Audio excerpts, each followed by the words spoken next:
All right, Camille, can you hear me?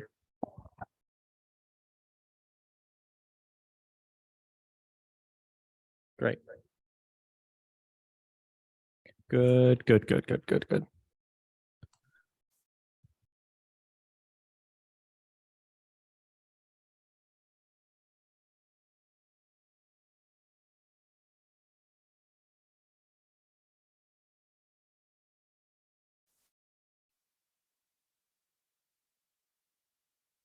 Are you Ron Rauschenbach? Rohrbacher. Rohrbacher. Apologies.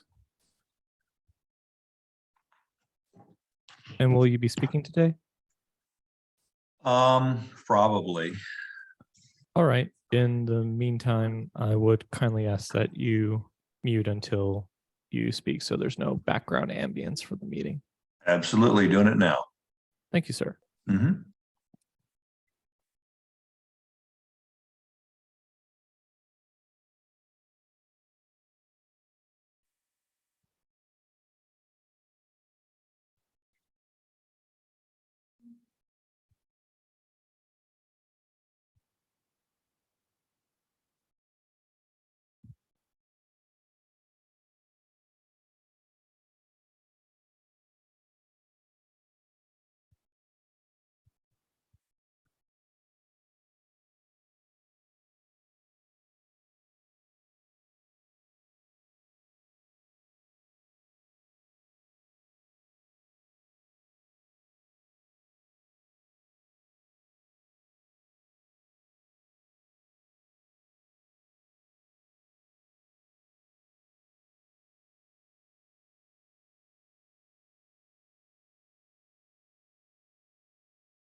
Thank you.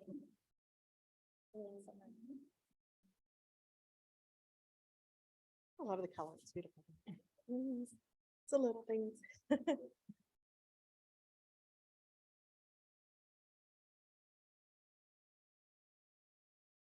I'm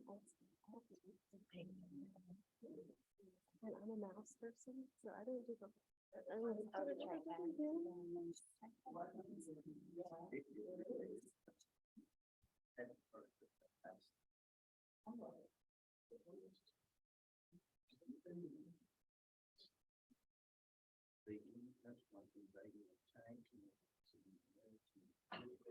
Let me tell you. I could go along, you know.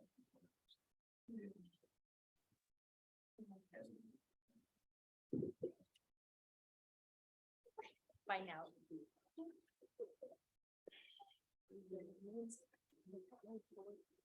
It's not pretty bad. Pretty consistent.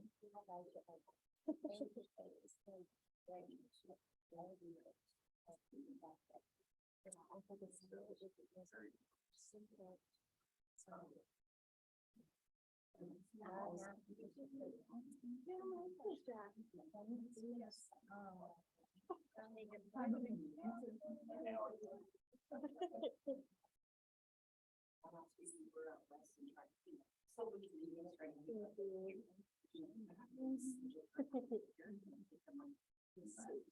It's too fun. Too fun. Yeah, he's like this one for the outside. We got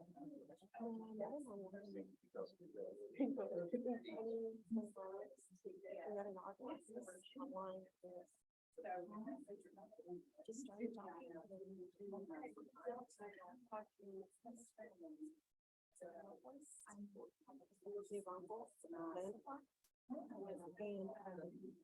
Had a great day. I was start, and ever since that, I just never seen anybody be fair.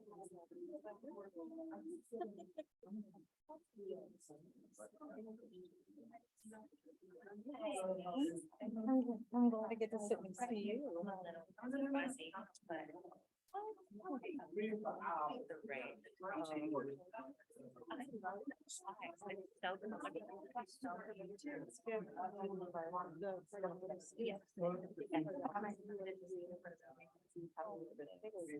And so he wanted to do.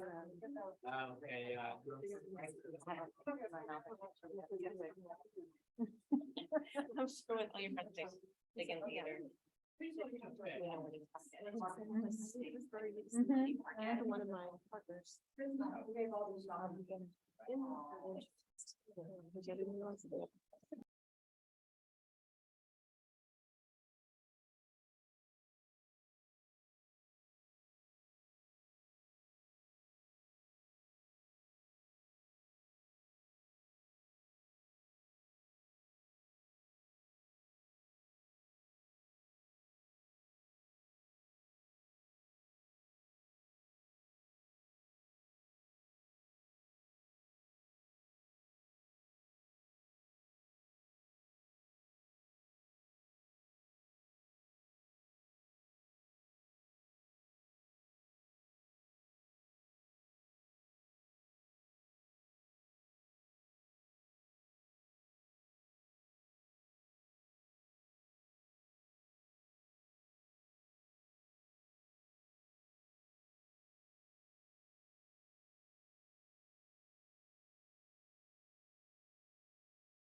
He was doing it from home.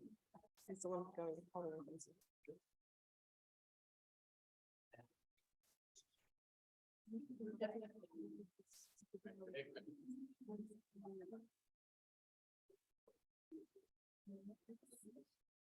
haven't met in person. And the same thing, I know, I've been on so many calls with y'all.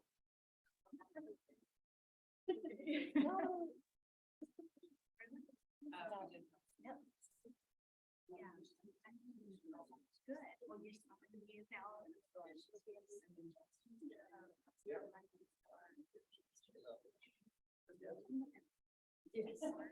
Hello, testing, testing. We can hear you loud and clear in this room. Okay, Also, for everybody in the room, these mics are live. All right, we can hear you just fine, Aaron. Great, thank you.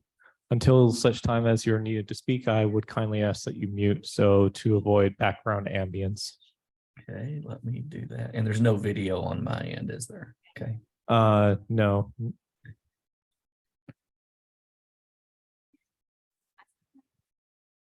Do you require a video though? I don't guess so unless it's something that I need to say or I need to be seen. I don't know. Otherwise, they can just hear me. No, just need to hear you.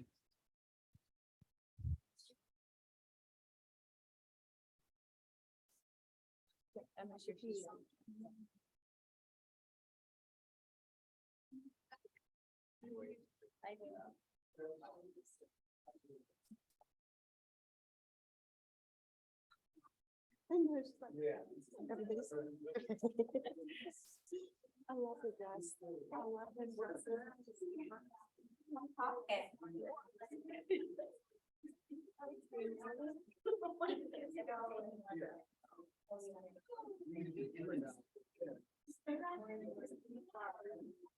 Relatively stop us if we were together every day like that.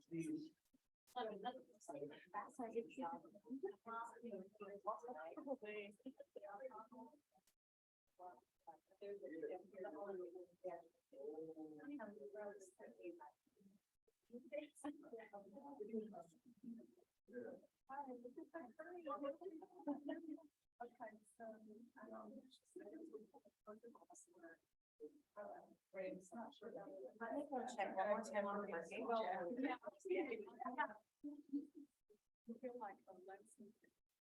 she would text me if she. Okay. She might want her to be still there.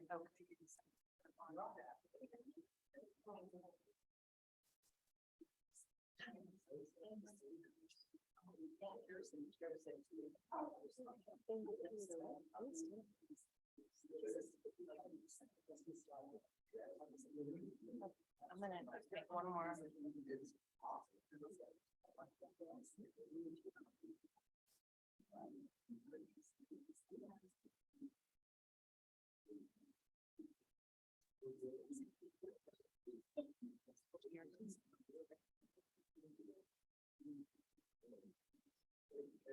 Hi, good morning. We'll go ahead and get started. I have a feeling that because of the weather, we might have others straggling in.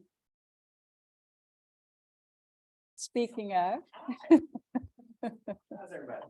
Good, we're good. Hi. So very good to have those of you, our council members who are here in person, but I know that we have some who have joined virtually. And we have other guests here too that we'll introduce as we get started.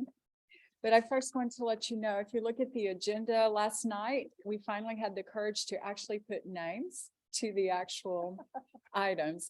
As you can imagine, sometimes we know the person and then we know the backup and then we know the backup of the backup. You know, when we get those final commitments, we feel like we're going to put a name down. So as you'll see, we've got a really nice full agenda. You'll also notice that we've invited some guests that you had asked us to invite. They're going to be in the audience. We'll introduce them in a moment. They're going to be wonderful. As a quick overview, we've got number one, we've got over here at this table, this is TWC staff that's here to support you, listen to conversations, take notes of what we can. This meeting is done. And then from that, we also had asked for a little bit of information. I believe in one of our virtual calls, we had mentioned that we at TWC have a program for education out specialists. And Lori Knight's here for that, and we'll introduce her at that time.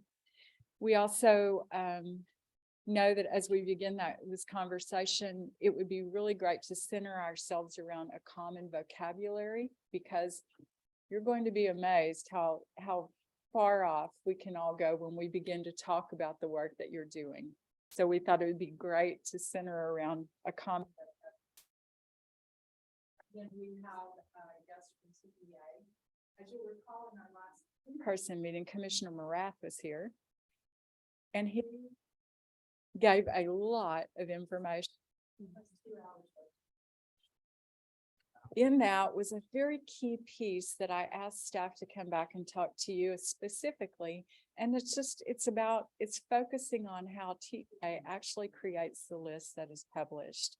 Commissioner Morath gave a high level overview, but I wanted you to get a better idea of the review, the gathering and review and public.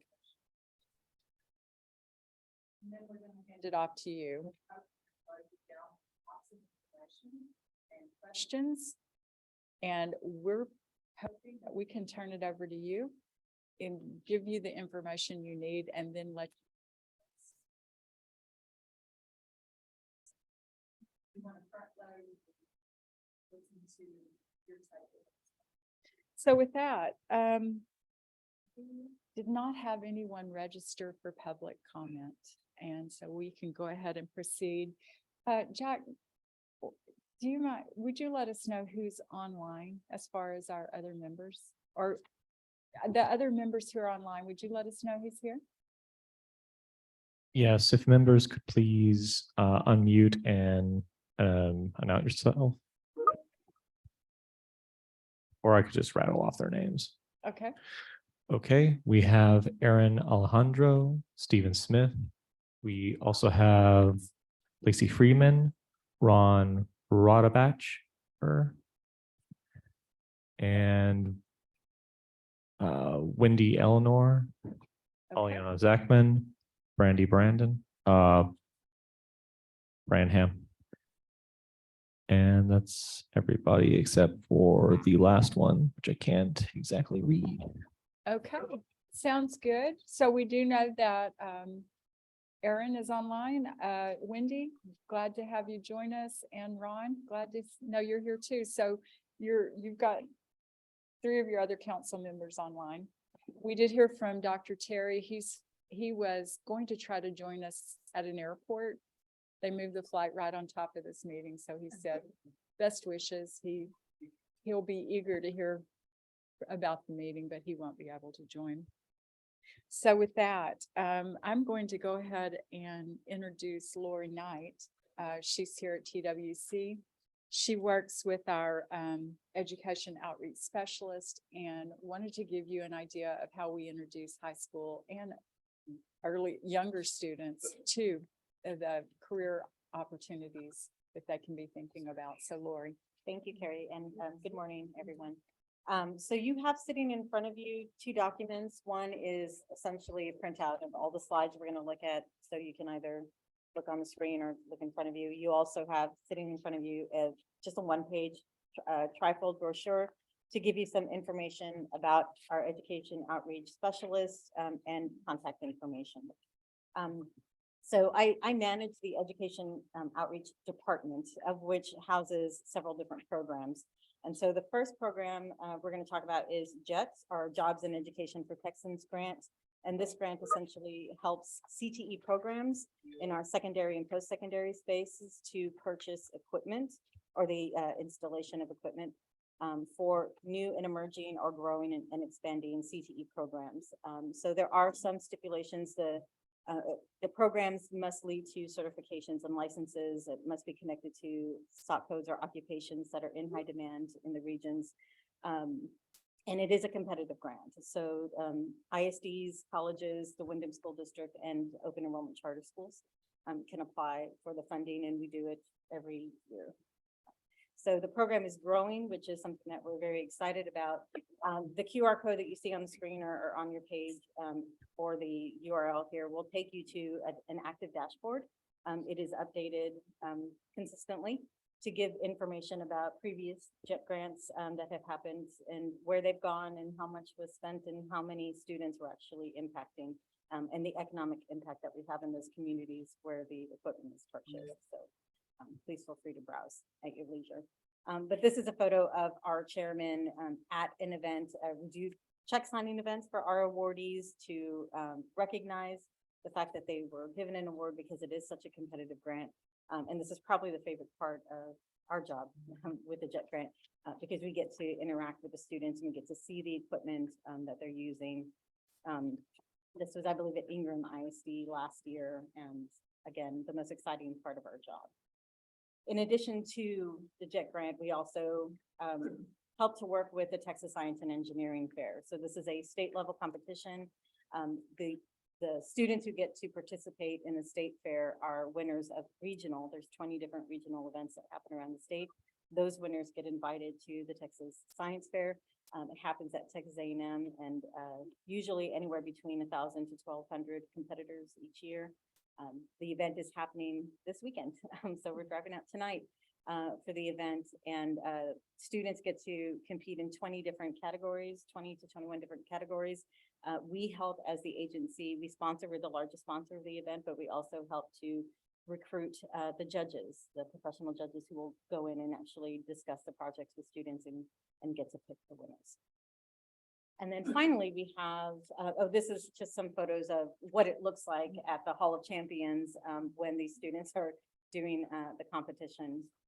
So finally, the last program I want to talk to you about is the Workforce and Education Outreach Specialist. So essentially, this work has been happening out of the agency since 2014.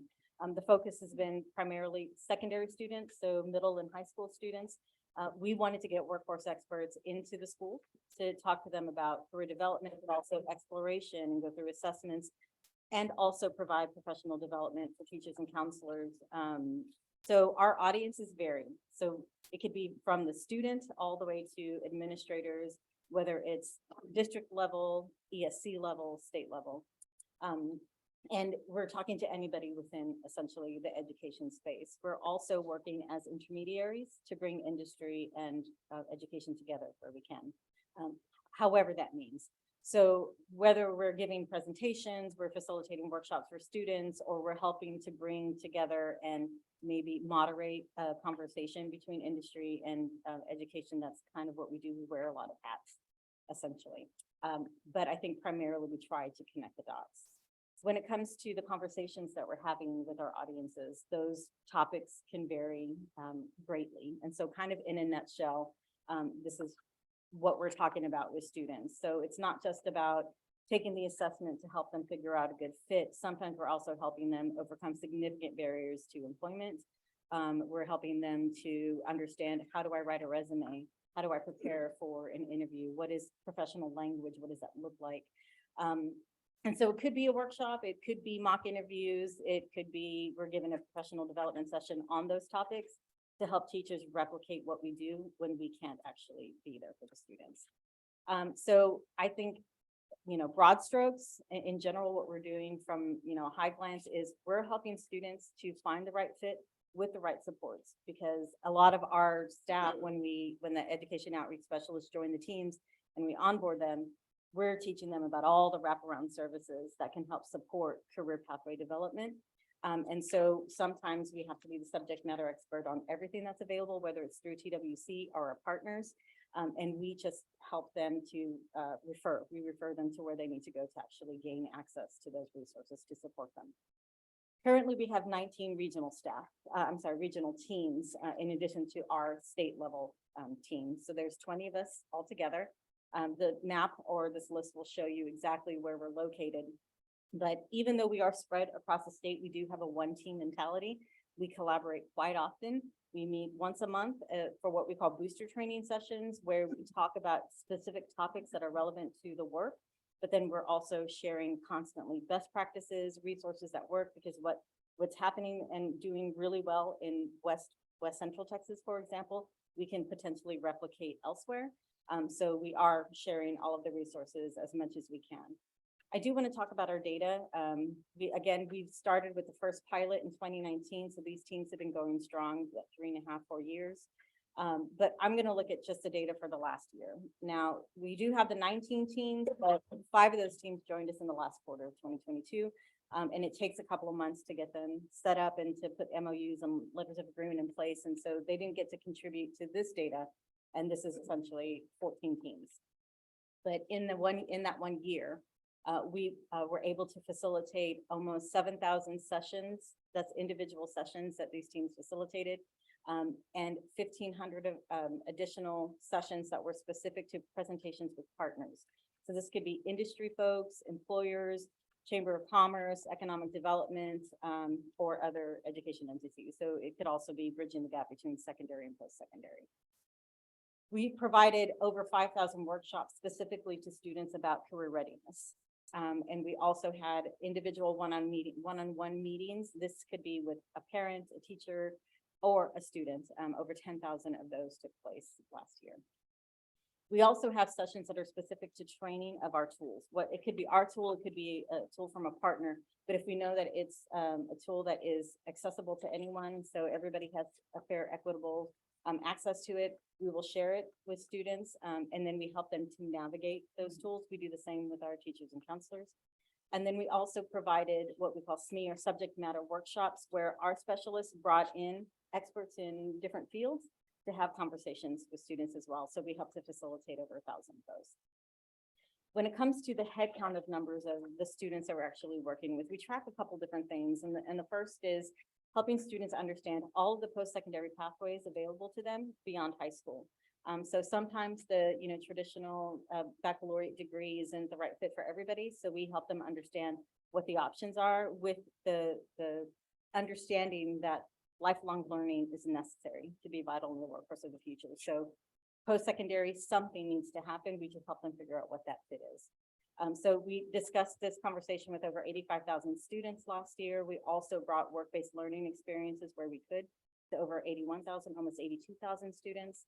And we talked specifically about apprenticeship, registered apprenticeship, youth apprenticeship, pre-apprenticeship, all of those things and how they align and connect together with 49,000 students. And then we also, our teams are very good at sharing our information via social media. So we do track the number of folks that we outreach to versus with social media, and the number behind the 8,905, that's how many folks actually interacted with our social media in some way, liked it, commented, or forwarded it, or reposted. And then finally, just overall head count, we track 2 things. One is, what is the overall attendance? How many people had access to us in the last year? It's over 304,000 individuals. And then full engagement, where we were fully interacting with someone or working through career planning, for example, with an individual, that happened over 160,000 times.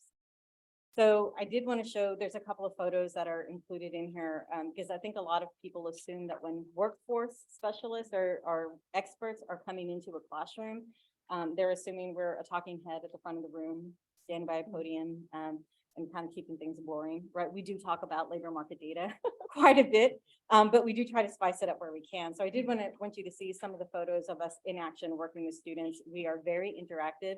That's part of the training with every specialist, that they understand how to do collaborative, hands-on, applicable information, or how to help the student kind of process all of that information in an applicable, practical, and hands-on way. So we're very creative where we can be. We're also bringing in experts in the field, again, helping to facilitate that connection for students. And in some cases here, I just wanted to show, it could be one-on-one. in conversations and trainings with students, and sometimes we're also training the student to be the ambassador or the mentor for their peers. And so the photo that you see up here on the top right, this is a group of students that were trained to be ambassadors at a career fair.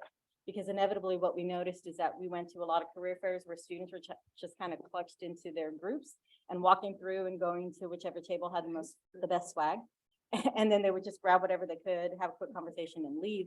And instead we were training students to help other kids understand how to best navigate a career fair so that it was beneficial to them. And then finally, this some other photos here. These are 7th graders working with, oh my gosh, labor market data. You can see the graphs in the background, but they're actually fully, engaged in the workshop that they're doing. So we're trying to make it relevant, and we're bringing, again, work-based learning opportunities where we can to students. And this is just a shot at a professional development session. Just try and keep it entertaining. And then finally, a good portion of our teams have virtual reality headsets that are loaded with career exploration simulations, and we're taking those out to students as well. This is the specialist for the state team, Jonathan Butler, Major Jones, and Ronnie Washington, and myself were the ones who could go out and carry this message all across the state. And we're supported by Roger Gonzalez, who takes care of a career hotline that we have. Christina provides us with editing, administrative stuff. She's kind of a jack of all trades, this graphic design as well. And then Matt Snideke, he manages both the JET grant and the TechSF programs. So finally, this is contact information. This QR code, if you use it, will take you to what we call a Padlet. It's a virtual corkboard, if you will. And it's a collection of all the resources that we've collected that we think are useful to teachers and counselors or anybody in the academic field. So that will take you straight to that, but then this is also our contact information. And I'm more than happy to answer any questions that you might have, or you can feel free to reach out to me at your leisure. That's us. I don't have any questions, but I will say that we, our region center has some specialists, and so we've got our MOU signed, so we're excited to see what that brings for our students. So thanks, Wanda. We appreciate it. We look forward to implementing it. Thank you. Yes, ma'am. I have a question. This is Ron Rohrbacher. I kind of represent the building trade industry. And one of the things, and I'm chairman of Codes and Standards and also workforce development for Greater Houston Builders Association, Texas Association of Builders. And I talked to Lorraine the other day, and one of the things that we were throwing around was, we know that through the Department of Labor, some of these apprenticeship programs, they get dollars to offset some of the cost to hire an apprentice. Some of the major companies can do this. Is that correct? I believe so. Ron, I'll try that one. How's that? Yeah. Sure. Okay. So within TWC, we have 2 programs in which we work with registered apprenticeship programs to offset the cost of apprentices. While the employer, of course, is, taking care of the salary for that worker, we can help with the instructional cost of it. So either, and I'd mentioned 2 approaches. Number one, we do issue grants almost at a minimum yearly, in which we make awards to registered RAP sponsors, and the sponsors help defray the cost of the instructor, the curriculum, anything associated with the instruction of that apprentice. So there's one approach. We call those our expansion grants, and those are competitive, and we at least issue a request for applications yearly. On the other side too, we have a program that we call the Chapter 133 program, and it too focuses on instruction for apprentices. But in this one, what we do is we pay a contact hour rate. So for example, if a program said we are going to provide 500 hours of instruction to these 100 apprentices this year, and that's a lot of instruction, but that was a fast number to throw out there. At the end of that year, we offset the cost of that by paying, on average, we can pay $4 per hour per apprentice. Certainly doesn't cover all the costs, but it helps offset some of those instructional costs. Those are right now, those are non-competitive contracts. The programs come to us, we enter into a contract with them, and then work with them as they do the training, and then reimburse them at the end of the training for that contract year. Carrie, one of the things that I see is that I know that there might be a lot of paperwork involved in this. Would you guys at Texas Workforce be, favorable to the idea of maybe doing a webinar for the Texas Association of Builders so that we could tell some of these small employers that this type of stuff is available? A lot of the employers are not, at least in the construction industry for residential from the state of Texas, they are not big time operators. There's some HVAC companies, electrical, but there's framers and there's tile setters and there's all sorts of other people that might benefit from this, or if they could even apply for it. So, in being selfish in my industry, we would like to see maybe a program put together, PowerPoint or something that we could even give to Texas Association of Builders and do it at a Zoom at noon meeting or something to tell these other companies that there are these things available. I don't think they know at all that this type of stuff is available. And if they did, it might push them to hire some of these kids. I mean, we can do all we can to train these kids, but if we don't get them hired, then it's all for naught. And so I would like to, focus on, yes, the apprenticeship programs and things that we're doing, but also ways that we can get the word out that some of the costs can be offset if they hire an apprentice. Absolutely. And Ron, happy to do that. We've got an awesome team that do a great introduction and how we can support them. And I've already written down that I'll be contacting you to see how we can get something scheduled. Perfect, Carrie. Thank you very much. Thank you. And then We Donna. have it's not apprenticeship, but at our welding academy, we have, I believe, and if I call the name, it's gonna forgive me. I think it's called the Yes Grant. And it's through the Texas Workforce Commission, and our students' salaries are paid to work at the businesses. And so they have to be enrolled in dual credit, which we do have the dual credit welding. And then what he's saying is a lot of our employers don't, there's an issue with the cost. And so we have some working at small and some at large, but it's not apprenticeship, but it's an internship program. And so that might be something to look into too, because these students oftentimes are then hired after they've been working for those companies. And, so that might be something that you could do as far as not apprenticeship, but internship and apprenticeship kind of closely connected. I believe it's a Yes Grant. Is that correct? That sounds. We're making a note. I think it's called the Yes Grant. Yeah. Going back to sometimes even staff within TWC, we do so much that we have to make a note sometimes and say, do we do that? You'd be amazed how many different ways we touch individuals out there in the work going on. Also, when you do that presentation, make sure you bring out the fact that they can hire students, even though they're under 18 in these locations, if they're a part of a program. Absolutely. Donna, you're touching on something near and dear to our hearts. We really, really want to see apprenticeships take root in high schools. And whether it's through a pre-apprenticeship in which we're just getting some instruction done, or we can actually start hiring and letting students see their pathway beyond the CTE classroom. So amen to that. Carrie, if I just wanted to add, so part of the work of expanding apprenticeships here through TWC, the apprenticeship department has created regional apprenticeship navigators, and they're located in some of our board areas. Some of them are contracted with colleges too, but our team, our specialists are connected to those apprenticeship navigators at their different boards. So the reason why it was so important for us to have regional teams is because every region kind of focuses on supports and things in different ways.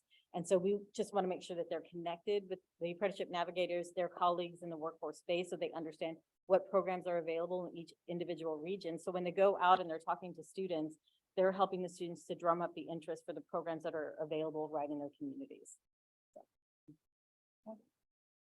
Thank you. Thank you, Lori. So on the competition here, we've got CTAD, I know, in the house, and then PA obviously has a connection with some of the student organizations. PWC engaged with Skills USA, HOSA, those others. Yeah, well, I mean, our teams, yes. In fact, two of our teams are actually contracted through communities and schools. And so we do a lot of work in the nonprofit space, or in, you know, some just the community kind of organizations where we can, for sure. And so we're working with Job Corps. We work with a lot of different programs like that. That's part of making sure that our specialists are educated in a very well-rounded way, so that when we're talking to students about the supports that are available to them, it's holistic. And we're telling them about all the wraparound services available to them through all of the different community programs as well. I was kind of going more towards the student career organizations that are out there for the health science. As far as the competitions. teacher, yeah, Kathy. Mhm, so- mhm. HOSA, DECA. Yeah, I was gonna say, our Borderplex team works very closely with DECA. And so they're, in fact, helping on the marketing side specifically. Is one thing that the Borderplex did, and they were working with DECA, and I want to say Skills Alliance. Skills USA. Thank you, Skills USA, to prep those students for competition. So we do it where we can, for sure. Thank you. Thank you. All right. So before we move to the next item, I'm going to use this 1 minute that I have to set the stage for why we thought the next conversation was really important for you. And this is, I want to point out staff sitting down here. This is Margaret Dunaway and Heather Orda and Christine Long, who you've met before, but we find ourselves as a team involved in a lot of work right now where we're looking at the credentials that students are earning right now, high school students, by way of CTE classrooms and what's being earned there. We're also looking at what is the outcomes of individuals who go through our training courses. We think about the students who are going through our colleges and the certificates they're being awarded. You were formed as the IBC Advisory Council, the industry-based certification. So these words are becoming very important to us. Industry-based certification, certificates, licenses, diplomas, credentials in general. And very often what happens is that we talk about them as one thing, or we start referring to a certification as a certificate, which has its own implications to it. And so I think as educators, you can appreciate how we think it's real important to go ahead and establish the vocabulary so that as you do your work and as we talk with others, that we're using a common vocabulary. I don't know if you've looked closely at the bill that formed this council, but they name you the IBC Council, but then they instruct you to look at credentials and certificates. And so credentials is the universe. And then certificates we associate mainly with our colleges and with our employers. And so it's almost like you get to look at the whole universe here in spite of just being the IBC Council. So can you imagine how this could get really, really big in conversation? We could all talk past each other if we weren't very careful in then how we did that. And so with that said, we've asked Lee Rector of Texas Workforce Investment Council, who does an amazing job of keeping us all focused on similar goals and using similar vocabulary. And what she wanted to do is we wanted to share with you the terms that we've adopted as we talk about the various credentials individuals can earn. And of course, give you an opportunity to ask her questions or maybe even poke holes in the theory if she needs to. Absolutely. But Lee, we're gonna hand off to the. Great. Thank you, Carrie. Members, it's great to be here with you today. So I am the director of the Texas Workforce Investment Council, and very quickly, just to let you know that that council is an advisory council to the governor and the legislature. We have 8 partner agencies with workforce programs that we do strategic planning with for the system. We do evaluation for the system. We do a lot of research to help our partners implement the strategic plan.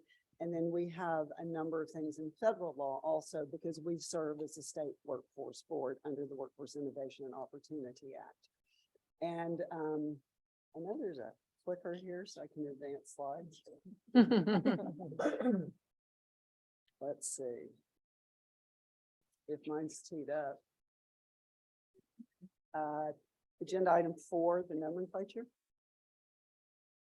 Here we go. And so we work with education, the education agency, higher education, workforce, veterans, juvenile justice, criminal justice. And Carrie's comments, and thank you for those, Carrie, about vocabulary. People really do talk at cross purposes, even though they're trying to reach the same outcome. And so based on the work that the council has done over a number of years, in terms of research, national stands, and the notion of nomenclature, naming it and assigning meaning was why I think Carrie asked me to come today. So I've given you a handout because some of the slides are really text heavy. I'd rather have you here than craning your neck up here. But what I thought I'd do is start with the landscape to set the context, because it's the landscape, if we can talk about that, that helps get the language and meaning assigned correctly. So in front of you, you have 3 columns. I'll point you to the bottom of each column first, because this is how the table is organized. It's about who confers what, whether it's education, whether it's industry or regulatory. So the column on the left, you see those formal awards for credit, and these are most closely associated with community colleges and universities in Texas and TSTC also.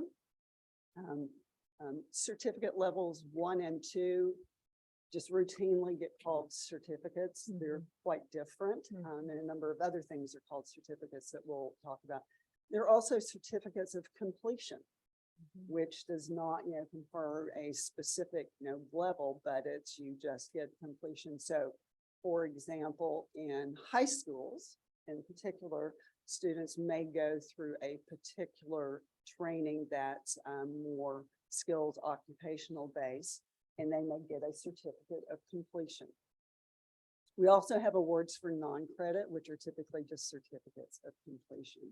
So all of those are conferred by education and training providers, whether private or public. That's the important characteristic about those certificates. So in the middle, you see industry-based certifications. This is your wheelhouse that you're working in, and we'll look at those more closely. You also see registered apprenticeship. Apprentices get a certificate also. It's a certificate of apprenticeship in a particular trade though. So there are differences. So we have to label the certificates when we talk about them. The difference in that middle column is that these are conferred either by industry groups or industry standard setting organizations like the U.S. Department of Labor. It's not an education and training provider. It's not dependent on the training that the individual received. And then the third column, license. You might have gone through a certificate, a bachelor's degree, or a master's degree. You might still have to get a license, right? You might have done an apprenticeship. You're a plumber, you've got to get a license, whether it's a journeyman or a master. So those are again independent of education and training providers and always conferred by regulatory, whether it's state or federal. Most of them we know of as state, right? So that's, I guess, the landscape and the context for the language that we'll look at for these things. So I said a moment ago, nomenclature, vocabulary. I hate the term definition because it feels like a box. And so, the assigning of names and common meaning really is, it's a group activity. It's not one that an individual does. And so what you're about to see is not anything that I've done. This is the work of the council and many very smart experts at the national level, where there is agreement on generally the language that I'm going to show you. Why do we want that? If you can't communicate, it's going to be really hard to take the journey together to reach the outcome you desire, is the primary thing. If you share common titles and meaning, accountability is increased because you know the outcome, you can quantify the outcome, and you can ensure that everyone's looking at the same methodology for that outcome. And then that comes back to the data and accountability and ultimately decision-making for how we spend our dollars. So the first one that we'll go to is going to be credential, but I wanted to just pop these up here for everyone who's on virtually and for members around the table. This is the research that we've drawn on to craft the meaning around the titles that you're about to see. A whole lot of smart people put a whole lot of effort into this. And so we certainly don't want to reinvent anything. So when we start with credential, everything's a credential. It's the umbrella term. So it's a license, industry-based certification, apprenticeship, certificate, all of those that you saw on the left. It can be conferred by, whatever of those conferees are at the bottom. All of those are credentials. And from our work, what we find gets confused most is people say credential when they mean certificate. They say certificate when they mean credential.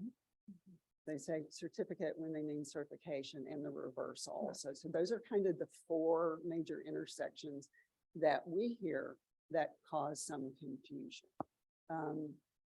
And so you can see it's an overarching term. The characteristics, I think, are the most important piece around this, but this is everything. So when we go on to certificate, which is where I think the vast majority of confusion happens, a certificate is conferred by an education and training provider, to go back to that table.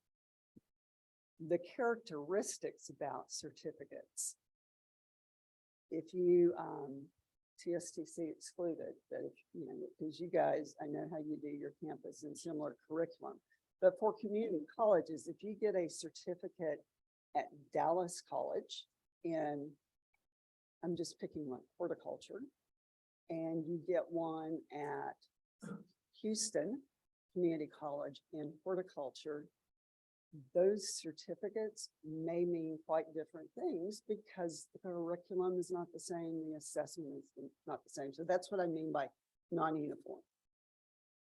The assessment to determine competency and proficiency for certificates is always done by the education and training provider. And, they're non-standard assessments, it's all of that. So those are the characteristics around certificates. Many things in the characteristics. A license, I won't say much about that. We know it's highly regulated. From the speaker previously in the construction industry, with apprenticeship and licensure in your industry, it's really important because you have to have licensed skilled tradespeople, often in order to meet whatever the city building code is that you're working in construction projects on. So highly regulated, it's restricted in terms of a journeyman plumber has to have X number of hours and still has to work under a master. He's still got a license as a journeyman. Master then has additional hours, so they're narrow and restricted to a degree, and they're always linked to an occupation. Apprenticeship characteristics, full-time, paid employment, there's wage progression. Sometimes there's confusion. There are providers who say they are doing apprenticeship programs, but those people are not employed. It's more of an internship program that we spoke about earlier as a work-based learning opportunity. So we talk about registered apprenticeship in Texas right now because that's what's here at this moment in time. And then the industry-based certification. So the touchstone plus the certificates for this group around your name and the industry-based certification. Nationally, groups talk about industry-based certifications as a non-traditional award because it doesn't come through education and training providers. It is certification is conferred through assessment by a third party. So if at a college in Texas, someone goes through a particular program and then gets an IBC at the end of it, the college can't administer that unless they are a registered assessment provider for that national industry group. So third-party assess, nationally recognized national industry group, industry setting, portable across state lines. So if I get an industry-based certification in Texas as a manufacturing technician, I should be able to go to Nevada, Oklahoma, Louisiana, should be recognized across state lines. That's the notion of portable. And again, it's independent of that education and training provider. And that's where that confusion gets locked in because some are registered, assessment centers. So this is the definition that the council has used based on national work since 2016. I did a scan once Carrie asked me to come before you, make sure, did it, go astray, and I need to know that before I come. And the most recent report I could find, and Carrie, I shared that with you all. You might want to share that with members. These are aligned with the national definitions also. So food for thought, information, being helpful and hopefully instructive so that as you all talk and move forward in carrying out your statutory responsibilities, you can be really sure which part of that credential landscape you're focusing on and make sure that your conversations and eventual action reach the outcome that you're intending to reach. And I'm happy to answer any questions. Well, the funding bill just came out for the Credentials of Value Coordinating Board. Wondering if, I haven't even looked at it yet, but if there's a space that differentiates within that bill around some of the nuances of these different types. I don't know. I haven't seen that bill, but from the council's perspective, because, we kind of start at career technical education and go up to sub-baccalaureate. We're workforce development training. So that's the wheelhouse of the council. But from our perspective, the work of Credentials of Value and that the coordinating board is undertaking, and that they're looking at 4-year and 2-year. They have to extend that to 2-year technical. They have to extend that to apprenticeship. They have to extend it to industry-based certifications and possibly license. I did mention that the council is responsible for doing a strategic plan. We're about 16 months into, 15 months into an 18-month process. It will go up for consideration for approval in September and then forwarding to the governor for his approval. We have both industry-based certifications and data in that strategic plan across 7 agencies. We got in the current one also, and we've got credentials of value because we want to make sure that credentials of value becomes a signifier within all that you saw on that front table, that it's just not held to higher ed. So I give you that broad answer as perspective, and the 3 agencies assigned to the action plan and the strategic plan in the first instance are TEA, TWC, and the coordinating board. When we do a hard refresh on that plan, hopefully credentials of value and things other than 2- and 4-year degrees have gained traction, because we'd like to push that into juvenile justice and criminal justice in particular. Hey, Lee. Yeah. Hey, this is Aaron Alejandro. That was a great presentation. Thinking through out loud, just thinking through the agencies that are involved and the legislature that's involved, there's a lot of terminology there.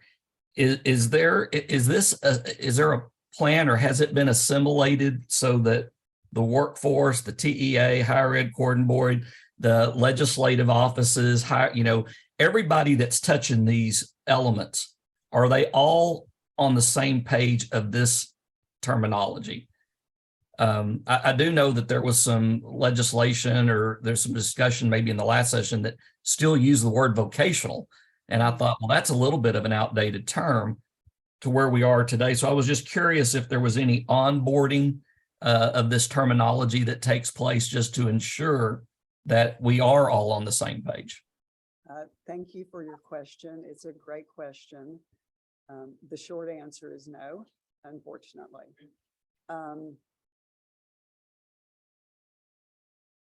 We've been working, the council's been working in this space and promoting basically these definitions for 7 years, going on 8 years. We email the legislature copies of all of our reports. Sometimes we're asked to speak on them, sometimes we're not.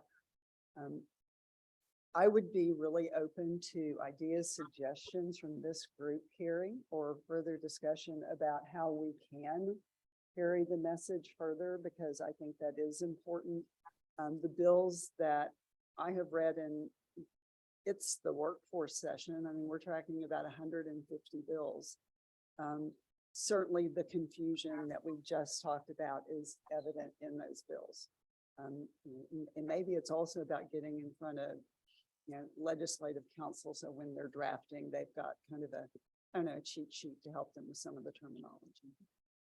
That, excuse me, that's the reason I was kind of asking. I meant, there's some value in institutional knowledge, and I don't know what the longevity is of agency employees, but it doesn't take you long to look at some of the staff that's over on the Hill, realize that they're pretty young, and obviously they move through different ranks and into different positions.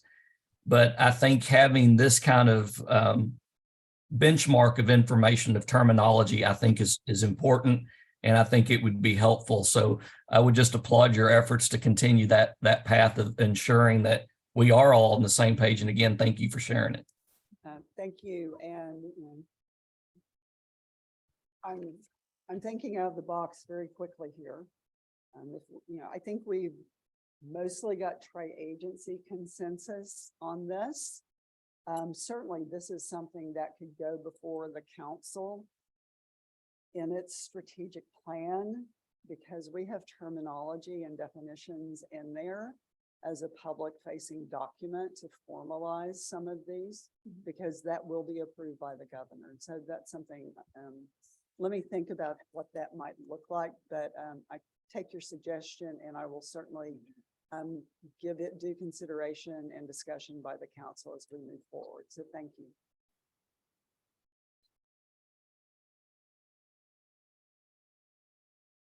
Thank you, Lou.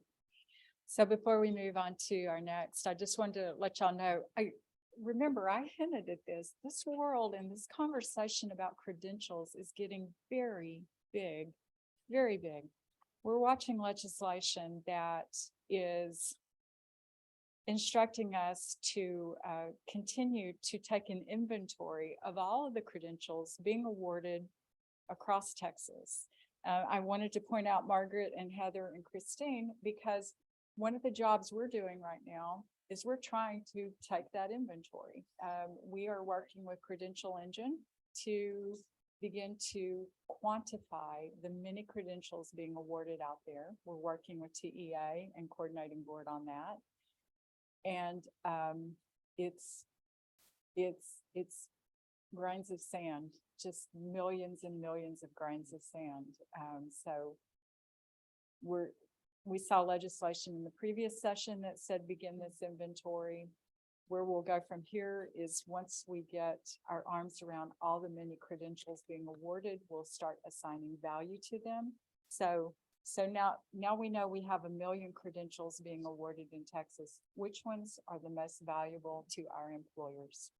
Which ones are the most valuable to those who earned them? You know, what was the outcome for that individual who got that plumbing license or that associate's degree and carry this out? So we are now at a point where this has become a big focus. Whether it was just because of technology, we feel like we can tackle something like this right now. But we're starting to see additional legislation that's directing us. Now, we saw one that's directing TEA to look at outcomes for students who go to the colleges and then report back in the credential library. So what did they earn? Yeah. And what happened? So it's becoming very, very critical for us. And Aaron, I'll tell you, we will become the evangelist, I guess. We will continue to talk and use the correct terms and count and report in the correct terms. And you know how these go. Eventually it catches on and the next person hears, oh, so that was actually a certificate we were talking about. And it'll be slow and maybe not in our lifetimes, but we'll get there. We'll get there. Okay. All right. So with that said, I am so happy that we could get back our colleagues from TEA. Commissioner Morath did an amazing presentation, but an amazingly large amount of information to absorb. And because your job, council members, is to develop this list, I asked Alexis to come back and really more specifically focus in on what the team at TEA goes through to develop that list. And I want you to begin to see what resonates with you. Oh, that was a good idea. We would want to keep some of the same steps. What could be added to it? What you would see is like, oh, well, maybe we wouldn't want to do that, but we do know what we would want to do instead. What our goal here is to give you something to begin to either add to, adopt with a few changes, totally reject, whatever the outcome is, but we wanted to put something in front of you for you to better understand the process that's currently in place at TEA, and then begin to work on moving towards your process that you would like to adopt. So with that, happy to hand this off to Alexis Bauserman. Hi, everyone. My name is Alexis Bauserman. I lead the College Career and Military Preparation Division at TEA. Very pleased to be here with you. I was not able to attend the first meeting, but I did actually kind of almost Netflix binge last night, Commissioner Morath's presentation to y'all, and can echo the idea that it was meaty. There was a lot to unpack in that presentation. And so certainly hoping today to zoom in a little bit on, as Carrie mentioned, this concept of our process. What did we actually go through to cull down a list of 800 and some odd nominations into a list that we presented to our school districts as those IBCs that counted for public school accountability. The second part of our presentation will be looking at what is that connected to? Why do we, beyond the accountability piece, which Commissioner Morath did a great job of discussing in his last presentation, how are we programmatically thinking about the IBC list in terms of what's actually happening in our K-12 context? How does the IBC list actually impact kids as they're planning their career and education journey? So talk a little bit about our programs of study and the refresh that we're about to go through. And I brought with me virtually, because thank you 21st Century, our labor market information guru. And so right now I'm going to ask Steve to chime in and introduce yourself so that I am confident that we can hear you. Hi, can you hear me, Alexis? Perfect. Yes. Steve, you want to talk a little bit about your role? Sure. Steve Smith. I work for Marcette Kilgore and the CTE team within the College Career and Military Preparation Division. I wear many hats, but one of them is to be the local labor market data geek for the agency and labor market evangelist. So I'm always analyzing labor market data. I'm always talking to people about their jobs, about their career paths, no matter where I am. If I'm at a construction site or I'm at a hospital, I'm always talking to people about labor market data. So happy to see I'm in good company with other labor market evangelists, and look forward to sharing what we've been working on. Thank you, Steve. As I mentioned, I oversee the College Career and Military Preparation Division. I think it's helpful to contextualize a little bit of what does that mean. That's a big topic. So within my division are three major teams. The first is the Career and Technical Education team. So we implement federal Perkins legislation and develop what I consider the infrastructure for our contribution to larger career and education pathways for our students and young adults. So CTE team infrastructure. We then have what we call the P3 team, post-secondary preparation programs. You don't need to remember that, but on that team, we house the work around innovative implementation models of pathways. So you can think about our early college high schools, our Texas Regional Pathways Network, where you're either thinking about a campus-based partnership or regional partnership between entities to innovatively and creatively think about an implementation model of one or more pathways for students. And then the third team is called CAS, Counseling, Advising, and Student Supports. And that's where we think about student navigation of those pathways, that just because you build it, students may not be able to come, and helping to think through what are those barriers along a pathway and how can we help students see themselves and successfully overcome those obstacles along a pathway. So lots of work streams across those three teams.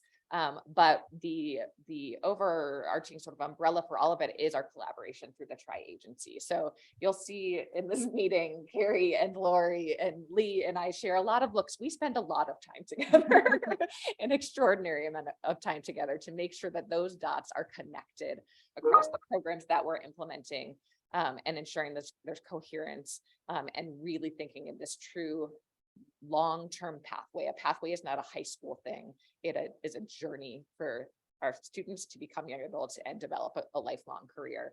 And so as Lori was talking, I'm very familiar with her programs and was reflecting on how grateful I was for her collaboration as we developed an initiative called the Effective Advising Framework. So thinking about how her team of education outreach specialists can collaborate effectively with a comprehensive counseling program and school counselors in schools. So that's not two separate resources, but integrated together and thoughtfully implemented. So just wanted to name sort of the infrastructure for how we do this work programmatically at TEA and in partnership with the other agencies and with TWIC as well. Already walked through our agenda a little bit, so I'll dive into it. So as I named this first piece of the presentation, I hope it's not boring. It becomes a more wild ride than you think it might as you get into the nitty gritty of actually assessing IBCs for various criteria. But just sort of naming the high end here, the IBC list for public school accountability. Ultimately, we are looking to prepare students for in-demand, high-wage jobs. That's our North Star. We have this incentive structure, so we're incentivizing through the accountability system, our local education agencies to prepare students to earn a credential that matters, a credential that's valuable, and that's aligned to our programs of study, which we'll talk about in a little bit. And then every 2 years, TEA has committed to updating this list. So first determining what are we going to evaluate against? What are the criteria? And then codifying those criteria. So being very transparent about what we're doing to what we're evaluating against in the Texas Administrative Code. Then recruit, gather the body of credentials that we want to assess against the criteria. So make sure that we have both through a nomination process of credentials that might not be already on our radar. And then looking forward also, what are the obvious ones we should be looking at, and making sure that even if they don't get nominated to us, that doesn't mean they're slipping through the cracks and not landing potentially on the list. And then develop and operationalize or execute a process for that evaluation. So having the right subject matter experts involved, getting the timing right. One of the most complicated pieces of this work is the fact that IBCs move quickly. The labor market moves quickly, and we are trying to be dynamic and flexible and stay as up to date as possible. But on the flip side of that, be transparent, be clean in our analysis of data, and give our districts the time to adapt. So there's two sides of that coin, and we're trying to be very mindful of both of those. And then ultimately publish the list and navigate the conversations that happen thereafter effectively. So Alexis, you mentioned a nomination process. Yes. How do you get nominations? Sure. So I think Commissioner Marath mentioned for y'all, we have just, we've been through 3 processes. So our third list is now in the public sphere, and you can see the previous 2, and it's grown in each of those iterations. We have traditionally, if you can call 3 times a tradition, just had an open call for nomination. So asked anyone in our workforce partnerships, pardon me, I've got my teacher pencil stuck behind my ear, and through our career technical education listserv, through our education service centers, so all of our networks, the call to action to publicly request nominations for the IBCs. That was in every list, every instance. In our second and third list, assumed that we would reconsider any IBC that was on the previous list. For the next list, I know Commissioner Marath talked to you about continuous improvement. We're also considering that we will likely need to go beyond nominations. So beyond that public call of just saying, hey, anyone out there, please let us know which certifications we should be considering, that we should be doing job posting scrapings, that we should be considering national registries, and actually develop a core of IBCs or of credentials that need to be evaluated, so that we're not inadvertently missing one because it doesn't get nominated. So thank you for that question, Carrie. And please feel free to, again, to Carrie's point, this is your charge. So if you have questions about the nitty gritty, please feel free to jump in and interrupt. I do have a question. So within the, just for the group, the student earns a certification after graduation. Can you explain how that works on accountability? Sure. I will probably put a pin in a very lengthy explanation of that just because it's not perfectly process oriented, more accountability oriented, but a student who earns a certification, they can basically earn the certification up through the summer after high school graduation to count for accountability. So it's through August, and we get that last data submission in the following fall and are able to reconcile the graduate cohort in time for the. And that happens because some of them you had to be 18. Some of them you have to be 18. Sometimes you need some amount of work hours, and it might involve work-based learning through the summer months. But yes, wanting to leave a little bit of I just want to flexibility. make sure that the group moves. Sure, absolutely. Okay, so a little flow chart here, and hard for you all to see. I didn't bring paper handouts for you in my spare time. I'm a Daisy Scout leader, and this weekend we're talking about recycling, and so I checked myself walking out the door and didn't do printouts, but I now regret it. But I'll walk you through it. So like I said, the nomination process, TEA solicited these nominations, then handed off the full set to after deduplicating to the Ray Marshall Center. So that is a vendor that we've contracted, housed at UT Austin, to evaluate for what is functionally our second of 6 criterion. So criterion 2, which is industry recognized and valued. And this vendor did a mass survey across the state to employers to say, all right, guys, do you value this certification? So asked a series of questions, and very complex survey that's delineated by career cluster and then specific occupation within career cluster to say, if you see this certification, are you more likely to hire? Are you more likely to pay a higher wage premium for seeing that certification? We get the analyzed results from Ray Marshall Center and consider that list industry recognized and valued once it's been pulled by the vendor. From there, we went into a process that was shared with our tri-agency partners. Thank you, tri-agency partners, to vet the remaining 5 criteria. And in the following slides, I'll be going through each of those criteria. So we'll put a pin in that too. We recruited panels, so both staff from the tri-agencies, but also their network of SMEs from our workforce development boards, from ESCs, from other partners that would be a good fit for this work. Sure. I don't know, I was thinking about for the survey, how many responses did you get, Joe? Do they report that? to you guys? Sure. The number is close to 9,000. Okay. I want to say, I know we have a slide on it. I don't think it's in this deck, but I'm happy to follow up with the number, but I want to say 8,500 or something along those lines. And then of course you want to look to, that's a big number, but how does it pan out across clusters? So that's another sort of spot check for continuous improvement is, did we have enough of a response rate in each of the specific clusters and related to each of the particular occupations? So then went through this tri-agency panel review, and we'll go through the business rules that panel review leveraged when assessing against other criteria in a moment. Then we posted an initial list. As I mentioned, posting a list leads to some feedback and some questions occasionally.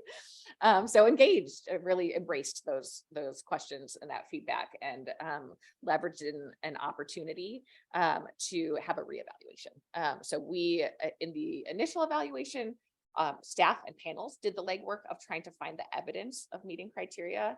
In the reevaluation opportunity, we invited certifying entities to tell us, to say, hey, in our research, we didn't find evidence of meeting this or this or this.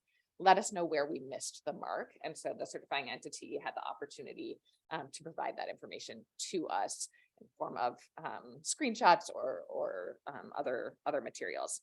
And then based on that reevaluation, we posted our final list.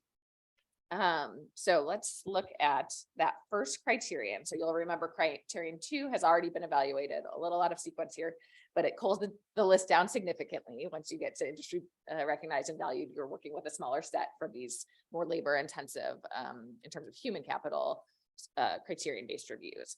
So first, looking at exactly what LEAD set me up for, is it in fact a certification? So through an open nomination process, we may get a variety of credentials sent our way. We saw many certificates come in for review. Some micro credentials come in for review, all of which may be wonderful credentials, but not certifications. So had a set of business rules that the certification needed to meet at least 2 of these 3 indicators. So the certification would be related to the performance requirements of a specific career or occupation, measured against a set of industry accepted standards. And that's what Lee's talking about with the national organization that's third party, that's looking at a general set of expectations and not a particular curriculum or a particular program. Second, looking at whether the certification is earned by successfully completing an assessment that demonstrates an individual's proficiency of the prescribed standards. Can they actually do the thing? Is the assessment actually not evaluating their completion of a program, but whether or not they have gained the competencies that are being assessed? And then third, that the certification is time limited, that there's idea of professional development and the need to continue the growth of your skill set and the maintenance of the skill set. So does the certification have some sort of time-bound expectation? So in our rules here, 2 out of the 3, a more rigorous approach would be 3 out of 3. And I'll just name that here.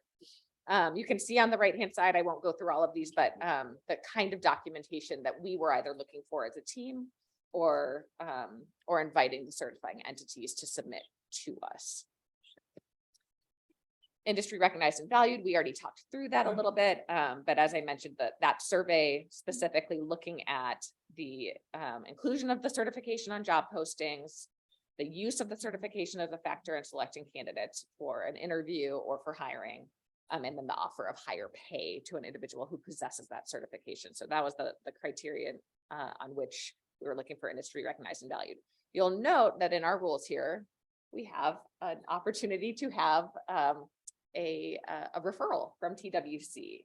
And I'll name here that the ideal future state of this collaboration is a broad set of industry recognized and valued credentials from which we can cull a subset that apply in the high school context. So the very meaningful for me to be here today talking with y'all, as that is certainly the ideal state of the future, is that industry recognized and valued status would come from TWC and from this council. Third, attainable by a high school student. So again, lots of wonderful certifications that will be on your radar, but that simply are not applicable in the high school context because as you referenced, we do have that deadline of summer after high school graduation for the accountability purposes. So in this criterion, we're looking to see that the IBC meets all three of the following indicators. First, it has to be by August 31st. So there has to be no time constraint that keeps them from earning it by August 31st. We can't expect the student to be 21, sometimes there's age requirements. So if you're gonna have to be 21 or older, we didn't set that any lower because we do have in our PTech academies and some of our innovative model students who are older than a traditional high school senior. So put it a little bit higher than we might have. Can't require the student to have a bachelor's degree. That seems logically sound there. And then this was an approximation. So work experience shouldn't be excessive. So oftentimes the certification will require some number of hours of experience. Set a threshold at 1,500 hours that would have to be completed through the student's high school career. We then amended this criterion to say, or you can show us that a student has earned this, right? So logically speaking, we may have missed the mark with 1,500. There's no perfect algorithm to get us to that number. So if you can show us evidence that a high school student has successfully completed, that's great to meet that requirement.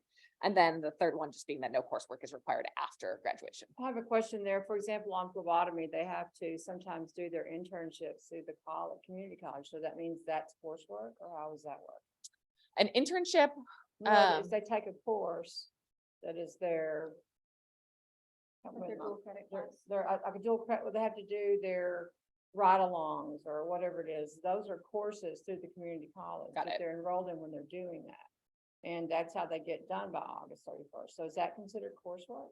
I would have to get back to you on that. I don't Do you want see to what my speak out of question turn. is? Sure. It's a great nuanced question. Let me get back to you on that. Because I know that like our kids that do phlebotomy, we don't certify them because they have to do so many sticks and they have to take a course Mhm. in order to get into those programs. They can't just walk into the hospital. Right. The spirit of that indicator is just the idea that there's no additional, like you've done your program of study. So if the internship is credit bearing because it's at the community college, but it's really about the work-based learning experience, the spirit of this indicator should be met. I want to make sure that I'm not speaking out of Thank turn you. with the folks who actually ran this process. They already graduated? Yeah, they've already graduated. So, I mean, like if they have to do something and you have to be 18, for example, to go into the hospital to do phlebotomy, they have to do so many hours before that certification is then given to the students. So they've already graduated. We're going to help them. They can get high school help to finish out that dual credit, but they have to take a course in order to finish. So that's where my question is. I wouldn't want someone that finishes a phlebotomy certificate in August to not get credit. To miss the opportunity. No, it's a great question and I'll follow back with you. Our fourth criterion here is portability. And so in our business rules, we ask that the IBC meet at least one of the following indicators.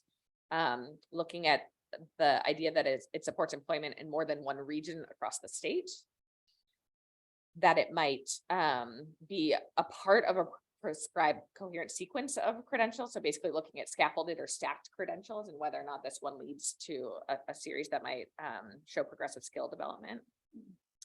That it can be transferred seamlessly into post-secondary work. Either you can get credit for it or core program hours in your IHE. Or that it can align to hours in an aligned apprenticeship program. So just one of those four indicators. I'll name here that in the context of this list, taking the definition that Lee described earlier and thinking about a state context. And that's sort of one of the specific areas that we're still navigating, nationally recognized versus and portable across state lines versus portable across Texas specifically. Fifth, the certifying entity. So asking that the IBC meet at least one of these following indicators, that it's listed on a credential entity database, basically an inventory saying these are certifying entities out there. Or if it's not in one of these inventories, being able to show that it is an independent third-party organization that oversees the exam, so that it's not a program that's issuing its own exam, but it's offered by an independent third party. And then finally, capstone. So this is looking at the idea that I know Commissioner Morath addressed in his last presentation, where because this list is for public school accountability, we are looking to ensure that the attainment of the IBC is related to what the high school student is accomplishing through programs offered by the high school. So ensuring that IBC is addressing information that is covered in the TEKS and the student standards, so that either in a course or a program of study, at least 50% of the essential knowledge and skills are what's being assessed on that IBC assessment. And that is probably one of the more labor intensive of the criteria to consider. I had very rigorous teams of curriculum staff, and in addition to our tri-agency partner panels, going student knowledge statement by student knowledge statement to crosswalk to assessment blueprints and look for those alignments there. So that is our criteria in a nutshell. I'll pause here before zooming out to talk about how IBCs then connect to larger programs of studies or program implementation. Could you get back to criterion one? Because I have a question. Sure. Maybe. Sorry. No Easier to go problem. back than me to try to remember exactly what it says. There we go. Okay, right there. It's, the programs of study, it just says that the student completes it based on and demonstrates a proficiency. But it seems to also indicate that they don't have to necessarily have been in a course. And so it seems to a little bit conflict with the program of studies there. So as we look at that, you're saying, I'm just starting my number, or I'm looking at number B, is it B? At B, it says the certificate is earned successfully by completing an assessment that demonstrates an individual's proficiency of a proprietary. And then it also goes out back and said that it is not dependent upon particular curriculum or program. So to me, that flies in the face of requiring students to go through a program of study in order to get a certification, which I think is where a lot of us are concerned, especially in the small districts. Because in the small districts, if I can do this outside of school, if I can have an outside program and the student still gets a certification, this is flying in the face of saying you must complete a 4-year program of study. That's not what that says. Sure. Let me sort of pull out some nuances there. So the idea of the program of study alignment is that what they're being certified in is related to what they're learning. Correct. But we would not consider the end of course, for example, Correct. in the program of study to be a certification. Correct. it's the independence of this certification that is in play here. So the idea that there is an independently third-party validated assessment of a set of skills, and that through our programs of study, students are learning valuable skills, and we're able to marry those on the back end and validate the match. But we would not want to have a specific curriculum, a set of CTE materials that are sold and tie that specifically to an end of course exam and say that is a certification, because they're not independent, they're not third party. Is that? Yes, and no, but I mean, when we get to, I'll save my question for you to get to the program of study, because, Okay. these are high school kids. And, we have a student who discovers they really want to be a certified nursing assistant their senior year, and they've been in child development, let's say.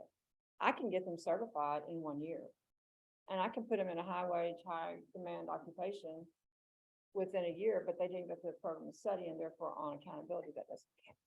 So that's where we're coming into our issues. And it seems like to me that supports that issue, that they shouldn't have to. Let me take us into programs of study. You've teed me up well. Thank you. Sorry, I don't mean to argue with you, but it's one of my passions about it, because kids are kids. Absolutely.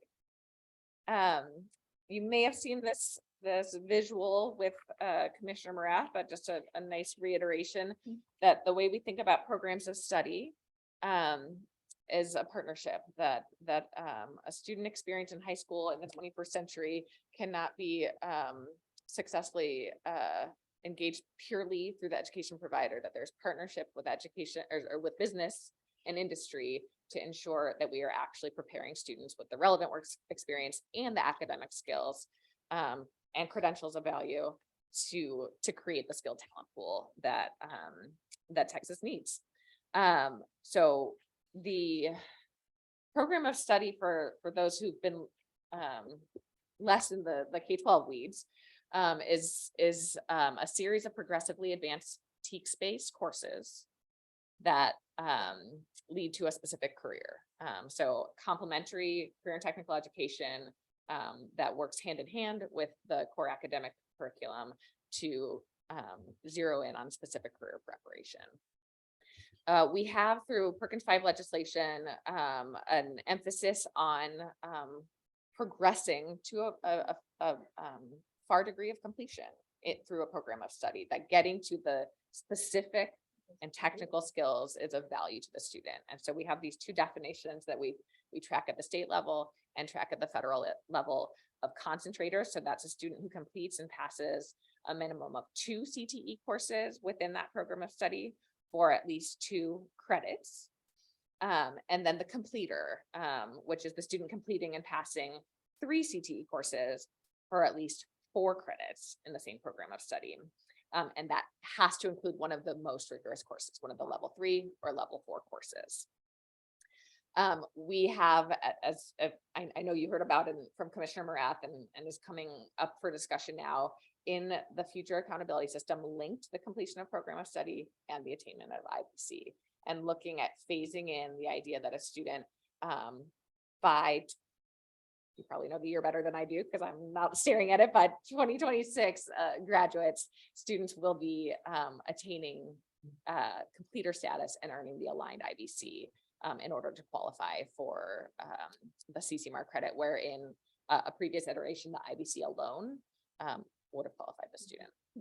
You can see on the right-hand side, we have these framework documents that are useful in 2 ways. One is just understanding that a program of study isn't just courses. A program of study is this larger philosophical outline of the high school piece of a career and education pathway, and how is it aligning to career opportunities and also to post-secondary opportunities that will help them earn those scaffolding credentials along a pathway. But this document is also very useful in the K-12 context. So our districts can download, edit it, and make it their own. They can say, this is our program of study of this set of courses that are TEKS-based. These are the ones that we offer. Here are the IBCs that we're prepared to offer you at the completion of this course or of these courses, and really, tailor this to their local context. The refresh is upcoming. So IBC is refreshed on a 2-year cycle. Programs of study refreshed on a 4-year cycle. So we are never bored ever once. But the key piece of that is making sure that as we update each piece, that we continue to crosswalk the two, that we're aiming to ensure that our IBCs are relevant.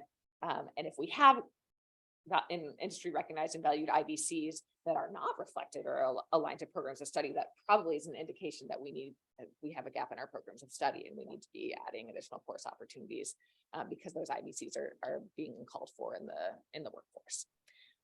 So what we are doing in that refresh for programs of study right this very minute is labor market analysis. So looking at the foundation of Texas demand for different credentials and the growth of certain occupations. And Steve, who's here with me, we still have time, yes, will be walking us through that process. And then following that, we'll be going through a regional listening tour throughout the month of April and May, and then into a really rigorous advisory committee that is divided out by career cluster, who will be taking staff recommendations from that listening tour and making updates to the programs of study or recommendations for updates to the programs of study. They are likely to be in the additive, not in the what's the opposite of that is the subtractive, and simply improvement in new course offerings that should be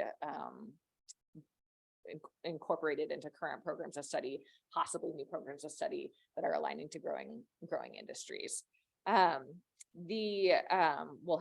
this is a large process. It will be open for public comment after we release those preliminary revisions throughout the summer, and then revised again. And when we release the programs of study, it will be done a full year before they're actually set up for implementation in the subsequent academic year. So I'm going to hand the mic to my pal, Steve, and I think you'll need to tell me when you want me to click through the slides for you, Steve. But if you could take us through that key first step of labor market information analysis. Sure. Can you hear me? Yes. All right. Hello, everyone. I'm still here and excited to talk about labor market data and our process. Go to the next slide.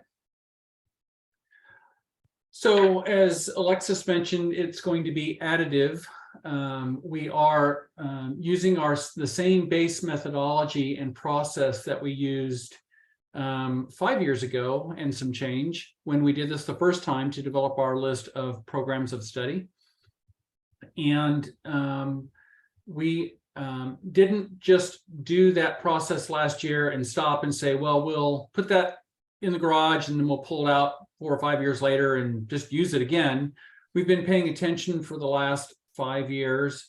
And as we have learned where we can improve the process, we're using Commissioner Morath's continuous improvement process to make some additions to ensure that we have good alignment with labor market demand throughout the state of Texas. A key takeaway so far, as we're in the middle of our process right now, is we have high alignment to the 28 Texas Local Workforce Board occupation lists. Each of them have an in-demand and a targeted occupation list, and we are, as you'll see later, comparing our occupations to our programs of study against those to make sure we're not missing anything that might be happening throughout the state of Texas that aren't on our program of study. And then also the 28 Workforce Board WIOA plans. I printed out and read the labor market sections and the targeted and in-demand parts of those WIOA plans to make notes and compare them to our occupations. So we've tried to be very, very comprehensive in looking at labor market data and to make sure that we are aligned with what's going on in Texas. Next slide. Okay, so some key terms that I'm going to use and that you're going to hear out. One of them is a foundation occupation, and one is a related occupation. There's other terms I'm going to use like median wage and median growth and annual openings. But the key understanding for a foundation occupation is Perkins 5 requires us to prepare students for in-demand, high-wage, high-skill occupations. We call those foundation occupations. we have a definition for a foundation occupation.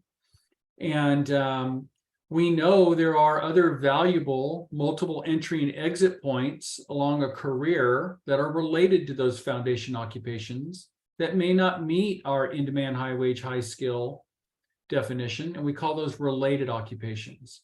So keep that in mind when we talk in a future slide about the difference between a foundation and a related occupation. Next slide. Hey, Steve. Yep. Interrupt real quick and just ask a question on your key terms. Sure. So I'm going to kind of ask the same question as I did Lee earlier. And that is, these key terms, are they standard understood key terms across all agencies and in the legislative process, so that when we're using these terms, everybody understands that what they mean? Or is this going to be another one of those areas that we're going to have to do some coaching on? Great question. Across all the agencies, the SOC codes, on my key terms slide, and the SIP codes and the NAICS codes are federal coding systems that we all use and know and love. And so we're all using the same systems. The definition of in-demand, high-wage, high-skill, federal Perkins legislation leaves it up to the states to define what that means in terms of Perkins. And in our Perkins state plan 5 years ago, we defined how Texas came up with in-demand, high-wage, high-skill. And for us, I'm going to go into what that definition means in a future slide for in-demand, high-wage, high-skill. But there is they're like lawyers, right? You can get multiple economists in a room, and if you get 4 economists in a room, they'll come up with 5 or more definitions for those. So we came up with a definition, we vetted it with an economist, we documented it in our Perkins 5 state plan. But okay, and by the way, I appreciate that, especially when I looked at the previous slide. If you could go back to your previous slide. Sure. Right there where, medium wage, median growth, it's so many times if we don't all have the same standard, it's like asking somebody how long's a piece of string. Right. You follow where I'm going with that. So your interpretation of what might be a high paid, high earned job versus a median, all that, I think it could all be debatable depending on who's pitching for their bill or their cause. So I just was curious if we had a plan to make sure, just like Lee does, that we can ensure that this terminology kind of gets assimilated across the agencies and across the legislative process, so that we as an IBC advisory committee know that when we share, that we are all on the same page as it relates to the terminology being used. I'll jump in and say, point very well taken. And I think we're still at the agency alignment phase, perhaps a little bit further behind than we are on the nomenclature that Lee discussed, but it's certainly, top of mind in the tri-agency alignment work. And so I think that sort of alignment is forthcoming from our group. Thank you. Yep. Erin, this is Carrie. I would say as a council, you might want to consider adopting your terminology, because no pressure, but there are a lot of eyes on y'all. There are a lot of people looking to you to do this work. And I would say that as a council, if you said we have adopted a common nomenclature, we are using the same terms, and as we talk, these will be the terms that we use, I think you'll get further down this path than we will, because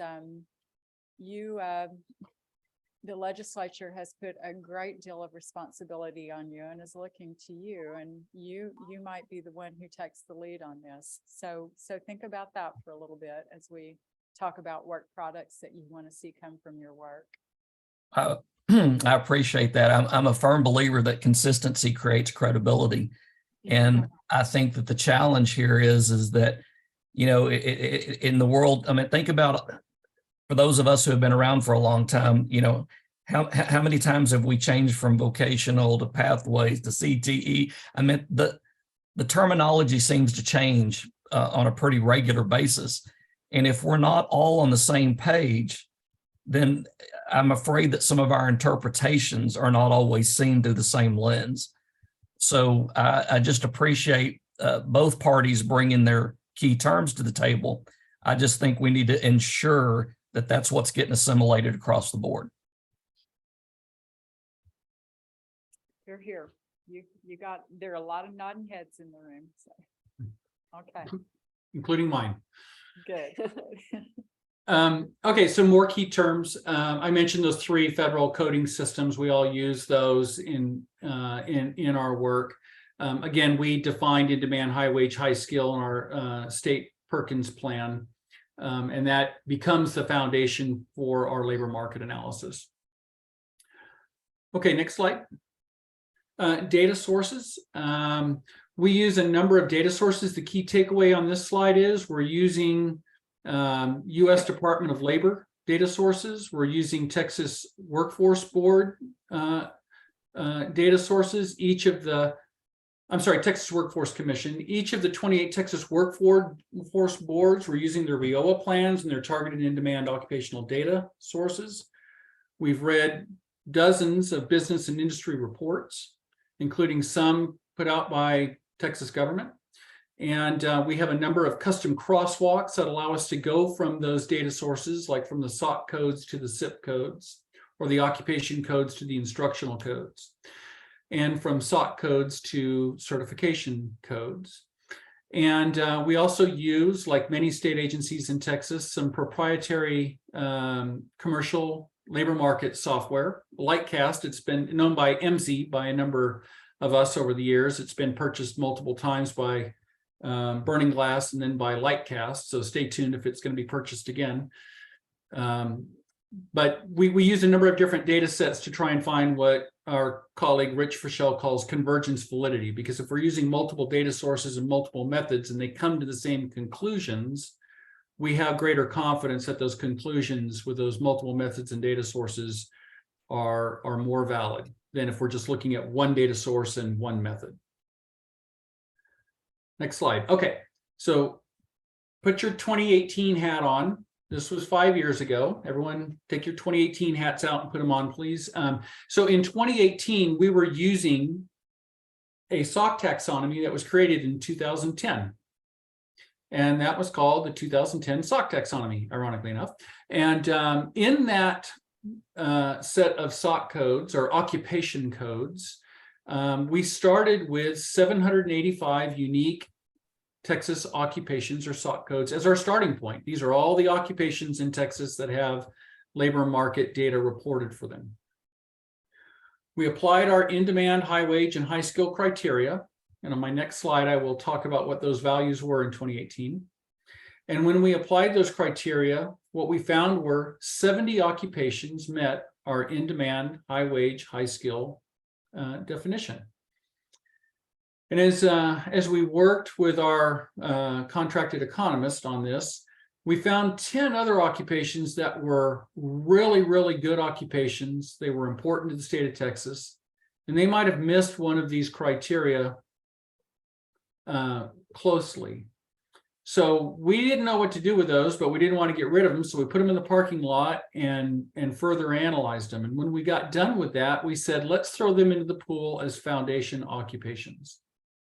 So in our next step, we have 80 strong foundation occupations that meet our definition of in-demand, high-wage, high-skill required by Perkins. And we said, okay, of those 80 foundation occupations, what are the SIP codes or the post-secondary instruction codes associated with them? So if you think about in 2010 data set, emergency medical technicians and paramedics had one SOC code, and there was one SIP code for that called paramedic and emergency medical technicians. And so all the colleges that taught those in Texas, that taught those programs, had a SIP code, a unique ID number associated with that program. So when we take our foundation occupations, we wash it through the crosswalk, we get some number of SIP codes. If you think about a nursing foundation occupation like registered nurse, there might be 5 or 6 post-secondary zip codes associated with that because there's all these specializations in nursing. So these are generally related post-secondary zip codes and related occupations. And that's really too broad for us to focus down on a secondary set of courses over 4 years. And for each of those occupations, we knew a primary knowledge area and a secondary knowledge area. And we used another crosswalk to winnow down that list. And in the end, we ended up consolidating 2 pairs of foundations. So we went from 80 to 76 foundation occupations and 592 related occupations. And some of those were duplicated. One that comes to mind is management analyst, was in many program of study groupings or families of occupations. And this was our first step in the process that we took to our advisory committee back then and said, what do you think about this? What's good? What's missing? What should change? Okay, so if you go to the next slide, back in 2018, when you took those 785 occupations and you looked at the median growth rate, it was 17% was the median growth rate. And that meant half of the jobs in Texas were growing at 17% or higher and half were growing below 17%. That's the very middle number of growth as far as growth rate goes. We also said, well, you might be growing by 100%, but you may only have 20 jobs. That's not good enough. And so with working with our economists, we said, well, how many is enough? We want to make sure there were enough annual openings through retirements and promotions and other reasons why people leave occupations. There needs to be enough annual openings in order to support statewide programs where school districts are getting students through courses, getting them IBCs and becoming completers in their programs of study. And when we sorted all the occupations by annual openings, we looked at tiers of 100.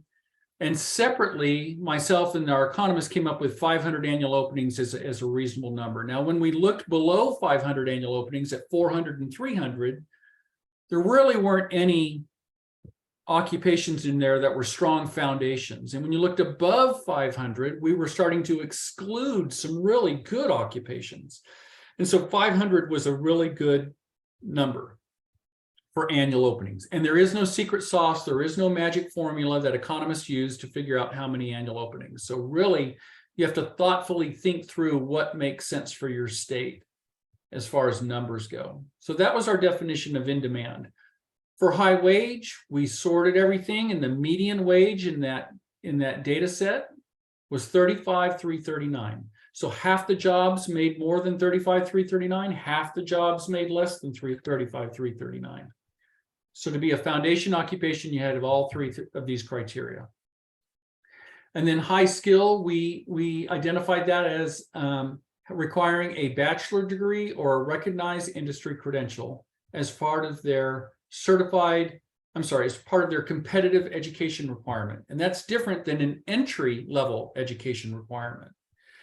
A competitive education requirement might say, well, you only need an associate's degree to work in that field, but to compete for jobs, and 2 candidates, all things being equal, one has an associate's degree, one has a bachelor's degree, what's the competitive education requirement? We really wanted to focus on that because we don't want to give a false sense of hope to students who see an entry-level education requirement, and then they go out and try to compete for a job and they can't get one because they don't have a competitive level of education. So we use competitive education requirement, bachelor's degree, and post-secondary credential. When we applied those criteria to the 785 occupations in this nursing science program of study, you can see we have 2 nursing occupations. One's registered nurses and one's LPNs and LVNs. And you can see that they met or exceeded those criteria. Okay. Next slide. All right. So this is our nursing program of study. Now take your 2018 hat off and put your 2023 hat on, and we're in the middle of this analysis right now. If you take a look at those two green circles in the middle, registered nurses and LVNs, LPNs, those meet our foundation occupation criteria this time. And we know there are some number of related occupations to registered nurses and LVNs, LPNs.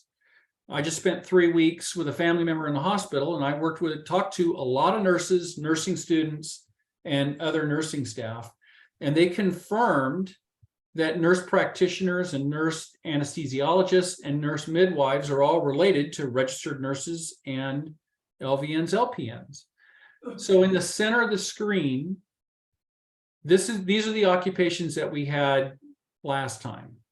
But because we did our continuous improvement process, we have a new step that I'm going to talk about shortly that also looks at other entry and exit points in this program of study. And I confirmed with talking with staff at the hospital that yes, this one nursing student I talked to said she started as an orderly. She's currently a CNA or a nursing assistant, and she's working on her BSN to become a registered nurse. Another nurse said she started as a home health and personal care aide, got her CNA, and then went on as an LPN, LVN, and then became a registered nurse. And so we have a methodology that connects both early and later entry and exit points along a program of study. And these are what we are going to take on our listening tour, as Alexis mentioned, and to our advisory committee to say, hey, Health Science Advisory Committee, does this make sense? Any questions on this slide before I move on? Because this is really at the heart of what we're talking about. Alexis, you want to give me a no if everybody's okay? I think everyone's okay. Great. Okay, next slide. Hey, Steve, Yes, sir. I will ask you one quick question. Okay. So when I'm looking at your slides here, and there's no question that nursing is probably one of the top in the state of Texas. I understand that there's also transportation, trucking, and some others. I think it would be interesting if you had that data that you could kind of give us an example of the same kind of diagram across maybe the top 3 or top 5 in-demand jobs in Texas. I think that would be interesting to see. Sure, I don't have that in this slide deck, but we do talk about heavy truck drivers a little bit later in the slide deck. Very good. Thank you. You're welcome. Okay, so then when you look at the kind of information that we're planning on putting in front of our advisory, our listening tour and our advisory committee, we're going to say, okay, well, you can see our registered nurses and anesthesiologists and midwives and nurse practitioners and LPNs, LVNs. These are the occupations that we currently have in our program of study and the current labor market data for those. We're talking about adding nursing assistants, home health and personal care aides, and orderlies to this family or this program of study of occupations. And here's the labor market data for those. And in green, you can see where they meet or exceed the thresholds for this current data set, this 2023 data set that we have. The growth rate is still 17%. The annual openings, we re-evaluated to see if it made sense to change it, and it did not. And the median salary has increased to $46,909 for all occupations in Texas, which sounds high, but I don't know if you've been out in your community lately, but there's help wanted signs everywhere. And all these employers can't find enough people to work. And so the way they try to incentivize people is to raise salaries. And when we compare the 2018 data set to the 2023 data set, we can see these salaries are increasing across the board because people are finding a hard time hiring people. Okay. So this is an example of the nursing program of study and the labor market data associated with it for this current data set that we have. Okay, next slide. So there's 4 ways that we connect related occupations to foundation occupations. And the first one, because I'm lazy, is the 4-digit SOC code set. And the SOC codes are nested, or they are in a hierarchical structure. So every detailed job like a registered nurse or a nurse anesthesiologist has unique 6-digit SOC codes. But if you just filter in Excel on 29-11, you're going to get a lot of your nurses that way because they're coded the same way. But because our friends at the Bureau of Labor and Statistics didn't want to make this easy on us, we do know that there are some nursing occupations outside of that 29-11 grouping because that's their method. And so if you're not familiar with the data, you just can't stop at 29-11 and say those are all our nurses in Texas. We know 29-2061 is our LVNs and LPNs. And you might say, well, where's our nursing assistants? Well, they're going to come later. But this, our first method of looking at bringing in related occupations is our 4-digit SOC code analysis. And that gets us pretty close to a lot of them. And this isn't an exact science. I mean, there's a lot of 29-11s that are not nursing related. So you have to do another step, like a detailed work activity analysis. Okay, Alexa says I'm wrapping up by noon instead of 12:30. And I do have some more slides. So Alexis, what do you want me to do with the remainder of my slides? Didn't expect a live request. I know the last little section we can skip that we referenced. Why don't you keep on moving through and I'll take a look and give you a prioritized. The key to this slide is we have 4 different methods of connecting related occupations to foundation occupations. And that helps us get to a nice family of occupations. That's the key to this slide. Go to the next slide, please. Okay, so lessons learned, we've applied additional analysis steps. So now that we have an IBC list, we can crosswalk those through the Department of Labor certifications database back to occupations. And lo and behold, we find our IBCs for nursing assistants are linked to nursing assistants as an occupation. So if we have an IBC on our IBC list and it leads to an occupation, we believe that should be recommended to our program of study. We also took a look at all post-secondary programs in Texas, looked at their SIP codes and used the SIP to SOC crosswalk to backwards map to occupations and matched those to our occupations in our programs of study. We're also looking at post-secondary programs to see if there's anything career and technical education related that we don't have in programs of study to make recommendations. And Aaron, here's an example of heavy truck drivers. When we look at the apprenticeships data, the RAPIDS data, we can see that heavy truck drivers is an apprenticeship that many people throughout Texas are earning or are participating in that program. When we also look at the 28 Texas Workforce Board data, heavy truck drivers is in there as well. So we're getting convergence of validity across multiple methods here on which occupations to add. We're doing an entry and exit point analysis, as I mentioned. And you can see here that when we looked at our carpentry program of study, just like plumbers or electricians, there's carpenter helpers, plumbing helpers, and electricians helpers. And so those are directly related from detailed work activities, and we're going to add those in as early entry points into that career. And it's a great opportunity for a student to try out being an electrician as an electrical helper, whether they want to do the job or not. It's a low threshold to get in, try the occupation, and decide to stay in it or pivot and go do something else. I'd personally be a plumber. They make 6 figures with overtime. And we also looked at the Office of the Governor's comptroller reports on industries and his economic development report. And we found high alignment between our programs of study and our economic development report, with the exception of computer chip manufacturing, which we are solving for through our listening tour. We've invited Dallas College director, Dr. Tran, to come to our listening tour and to serve on our advisory committee.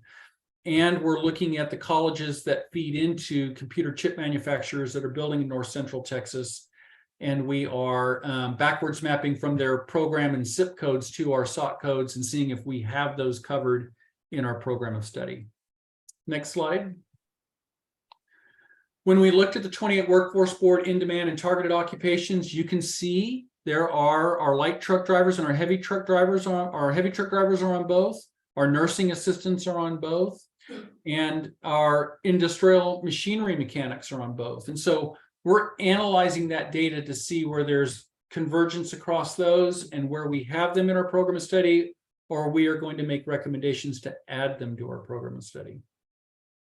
And I was told my last slide's the next one. We know that every methodology has limitations and weaknesses, so we wanted to acknowledge ours. No single labor market method is sufficient. They all have their weaknesses, so we chose a multiple methods approach. On the right, we're educators, not economists. Well, we contracted with an economist with 40 years of experience in this area here in Texas, and we sent me to Virginia to the same training at the Labor Market Institute that workforce boards and workforce development agencies send their people to. And so I went to some formal training and I've been learning for the last 4 years. Data alone is insufficient to tell the labor market story. Anytime you just use data, you're going to miss some things. And so we take this out on our listening tour, where we have an industry advisory committee across our career clusters that has broad representation that we're vetting things with. We're going to have a public comment period for people to weigh in on. So we are, and we've read those business and industry reports. And so all of that feeds into our method and our conclusions. And then lastly, statewide analysis does not represent regional demand. And so we know that, for example, along the Gulf Coast, maritime is very important to those communities, to those students, and to employers. But there's not enough maritime jobs or work experience in the Panhandle in West Texas, for example. So we've created a regional program of study process where districts, through their ESCs, can apply for a regional program of study that says there's regional labor market demand. We have the courses, we have the experts, we have the work-based learning opportunities with employers. We approve those if they can justify that, and then they're allowed to offer those programs of study and get credit for them through our accountability system. So that was a quick run through. Are there any questions at this time? I'm going to ask Carrie if we have time for questions. Oh, what I was going to say is, I think what we'll do, Steve, and I love nudge you. Weird to see your own text Right. coming from the voice Oh, of God. absolutely, absolutely. But what I'd like to do at this point is just to open it up for any and all questions in general. Before we do that, I want to acknowledge that at the request of some of the council members, we did invite some very special guests, and I would like for them to introduce themselves. I'll start over here with Robin and Mark, if you don't mind just introducing yourself to the group. And here's a wild card for you. Anything off the top of your head that you would like to say personally about observations about the IBC list process, and anything that might be good ideas for the council to react to. We would welcome any thoughts you might have about that, short of putting you on the spot. Okay, so you could just introduce yourself and say, thank you very much. But I'm Robin Hinovich from Executive Director inviting us to watch this process begin to develop. And this is an extremely important discussion for our state, and really the comments made about having consistency across all entities that are involved. Thank you for inviting us, also thank you for your work. thank you. My name is Mark Boshier, and I'm the Director of Training Technical Systems for CPAD. And I do believe this is a very meaningful process. I would say when it's not about the nomenclature, agency has done an incredible job of that exact terminology that we use in working with planning, whatever they get. But I know that I get to visit districts across the state as part of my job, and seeing how meaningful some of those IBCs are to the students that earn them. I can share story after story after story. I've seen some very moving experiences out there we're starting to spend the time and stuff. Thank you, thank you. And then, and you were invited because there are many times that the council talks and they're giving us wonderful examples of these bright spots in school districts and CTE programs. And as they get stumped about, oh, we know that this district is doing this and it's a great example.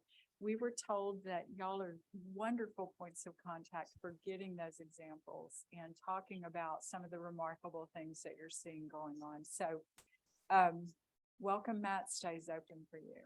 We will constantly check back with you. And please know that anytime you see great examples of districts that are doing things, please send them our way and let that inform the work. And we'll share and make sure that it's shared across the council in case they want to consider any of that in their work.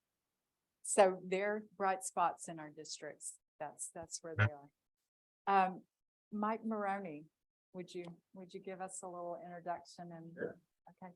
My name is Mike Maroney. I'm either I'm a seasoned public policy professional advocate, or I'm a dumb old business lobbyist. I think it's number 2.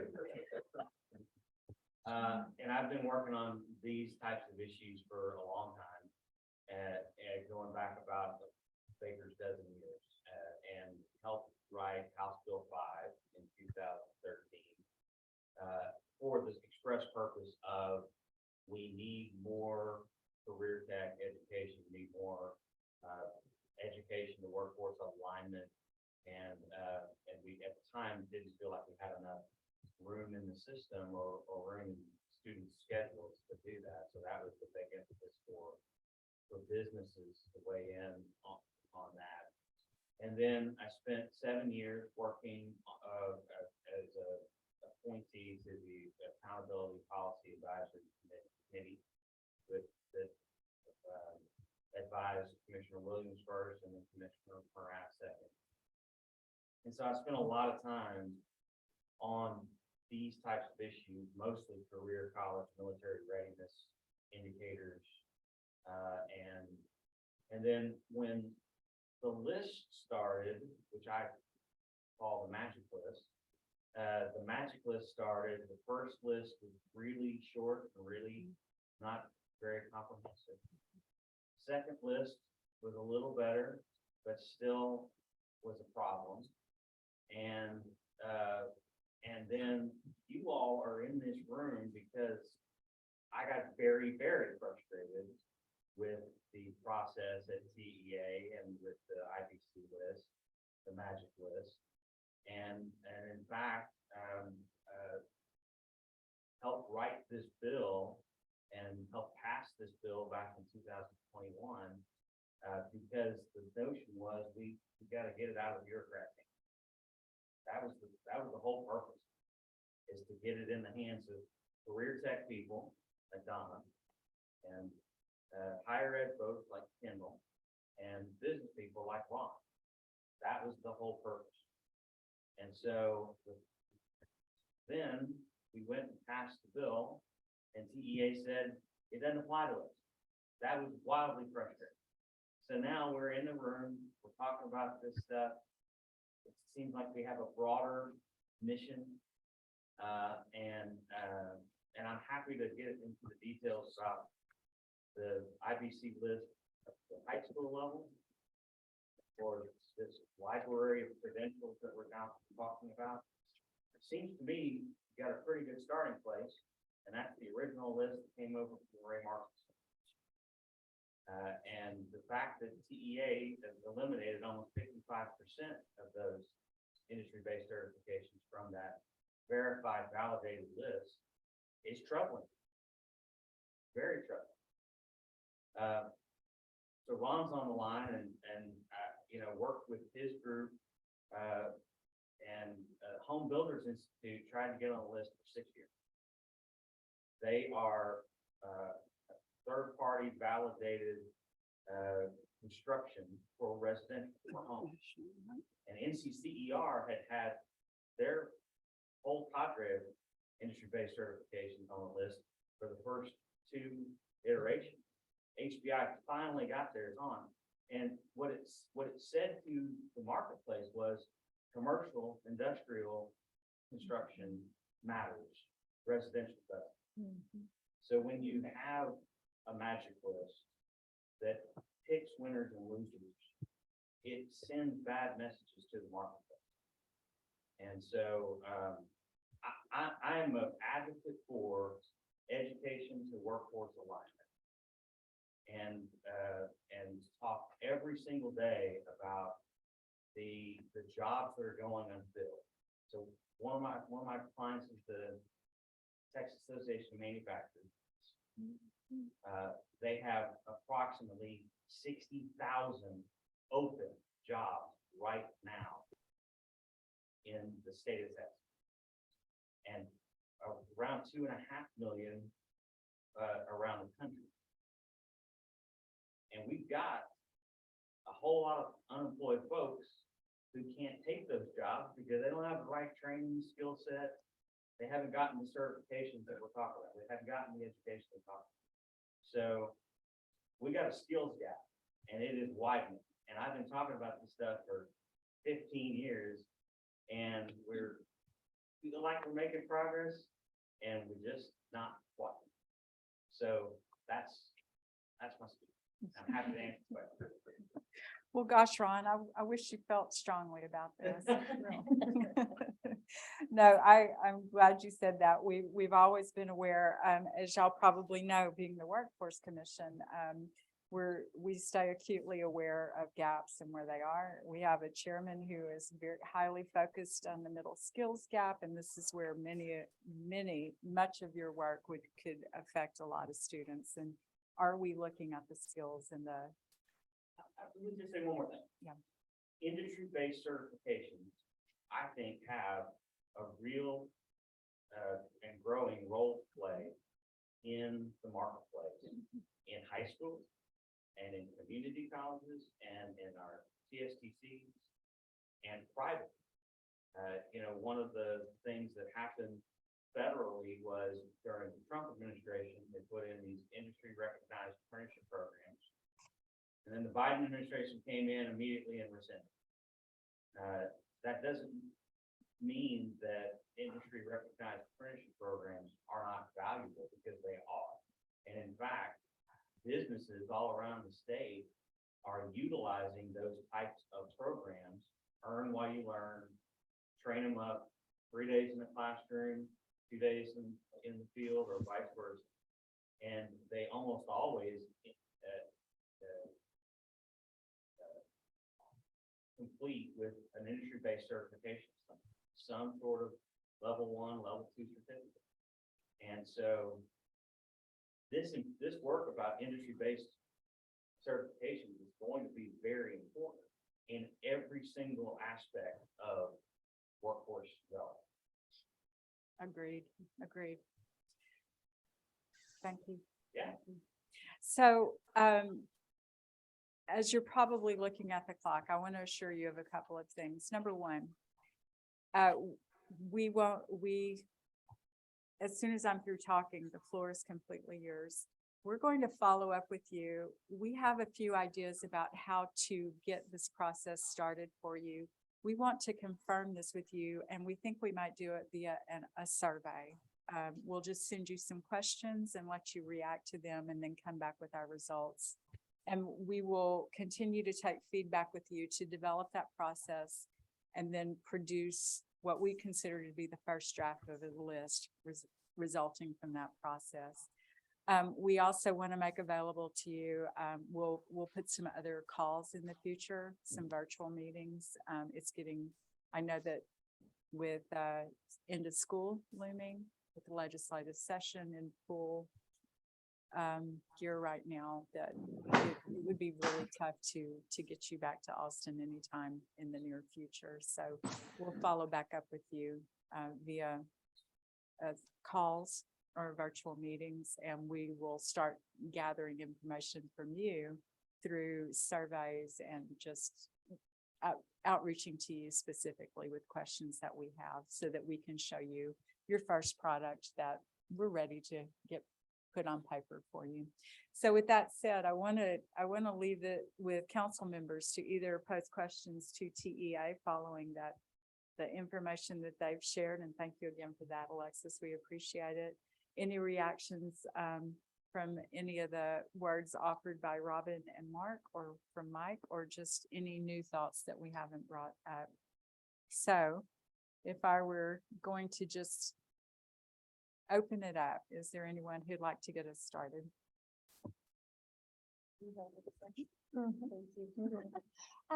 Thank you so much for the presentation today, because what you mentioned, Alexis, about transparency and wanting to be as transparent as possible.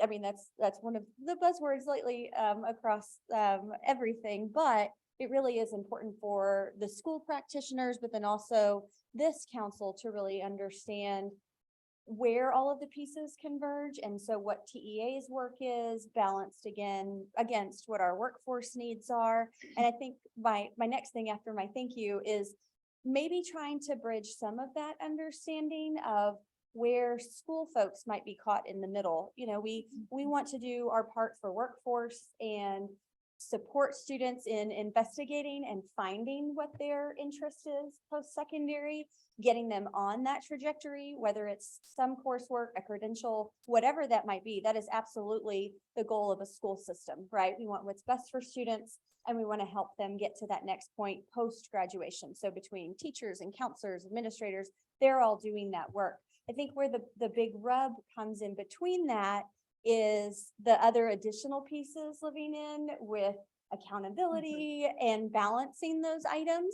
So some of the questions maybe that Donna was posing earlier about program of study completion along with IBC, if our intent is really to do what's best for students, but if school districts and systems are having to live in a balance of accountability and how we are measured and portrayed to our communities and the state and those kind of things, some districts, and I'm not speaking for anybody in particular, but some districts might feel that they can't respond to a student's interest or career path because, well, you have started down a program of study and you must complete it, because in order for us to show the state of Texas and our local community that we have deemed you, or you are now deemed college, career, and military ready, you can't get out of this program, right? You can go pick something else, and that's great.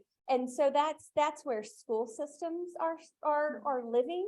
Some don't worry about the CCMR points, right? Students might make it in whatever area it is, but that flexibility to really ensure that we know we're doing what's best for students without some sort of penalty.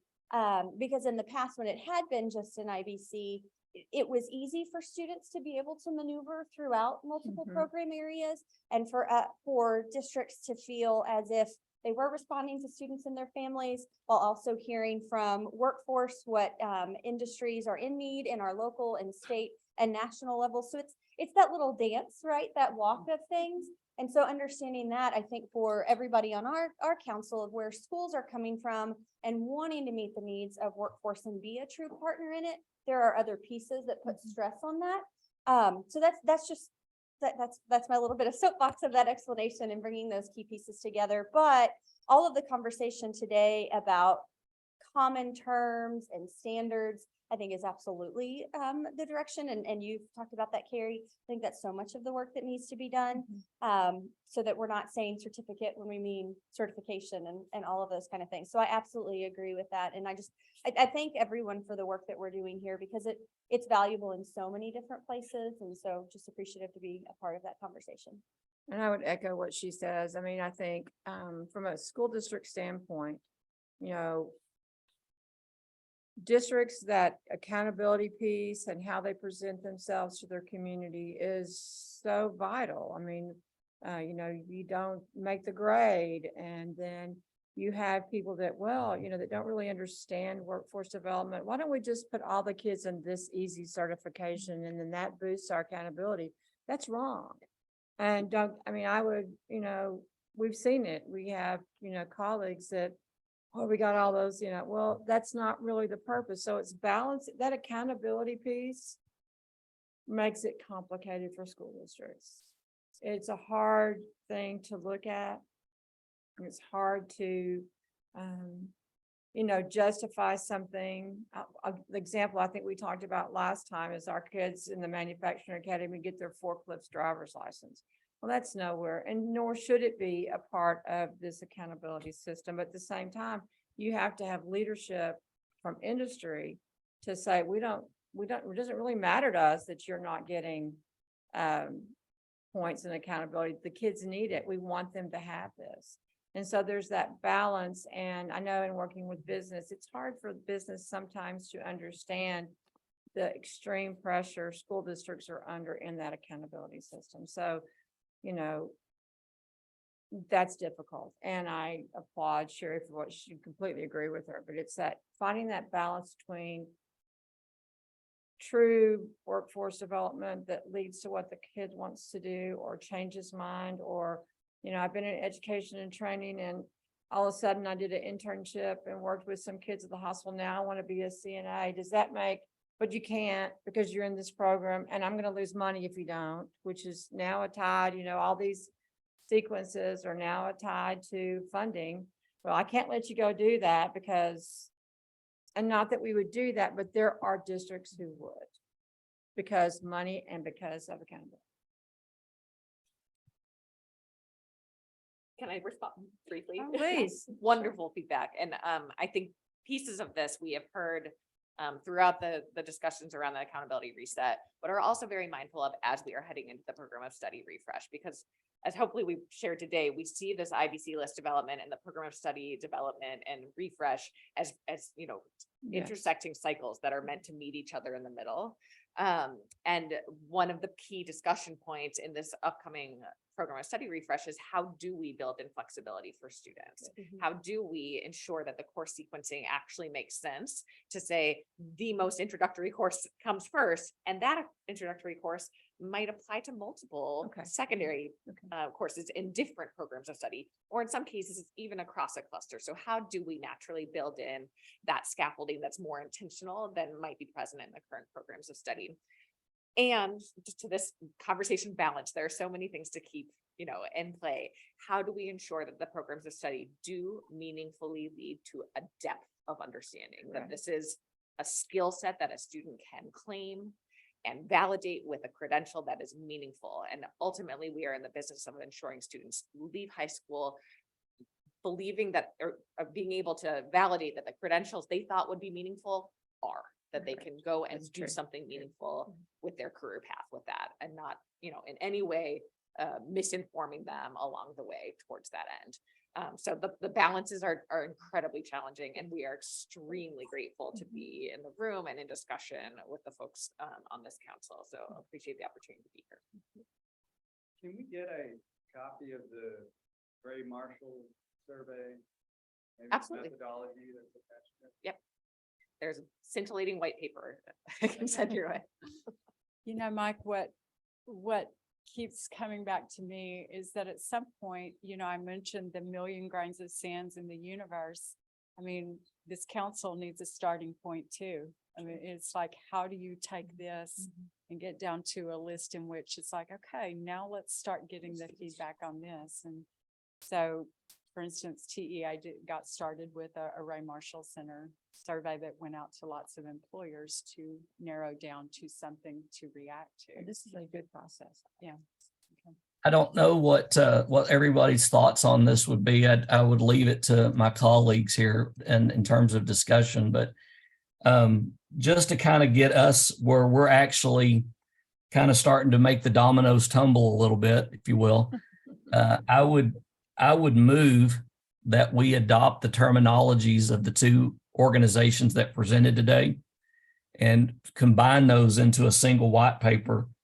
I don't necessarily know that we have to put an official stamp of approval on it just yet, but I sure think it's worthwhile to say that we're going to take that common first step so that we know moving forward in our duties that we're all speaking the same language and we're all focused in the same direction. I would second that motion, Aaron. Thank you very much. This is Wendy Elmore. Oh gosh, From Wendy, my end, you I'd do. like to Yeah. See what that would look like. And then perhaps have some form of business advisory council with some kind of business oversight or look at, what to produce before we adopt it. Absolutely. Well, I will tell you this, as far as the credentials that Lee introduced, we've gone through a pretty rigorous process of adopting those. I don't know if you caught it, but Alexis mentioned we are introducing these terms, and we're going to go through some agency alignment on that too. So we'll do that. And when we get to a finished product, we'll share with y'all, and get to a point where it looks good to you. And then we'll move into that, a white paper, as Aaron. The terms are really good. That's right. Right. Do any of our online guests, council members have any other, and Wendy, my goodness, I hope you get to feeling better. You do sound like you are coming Thank you. through. Yep, I'm making Okay. it, Carrie. Thank you for that. I appreciate it. Thank you for allowing me to join virtually. It was not my desire, but that was probably needed.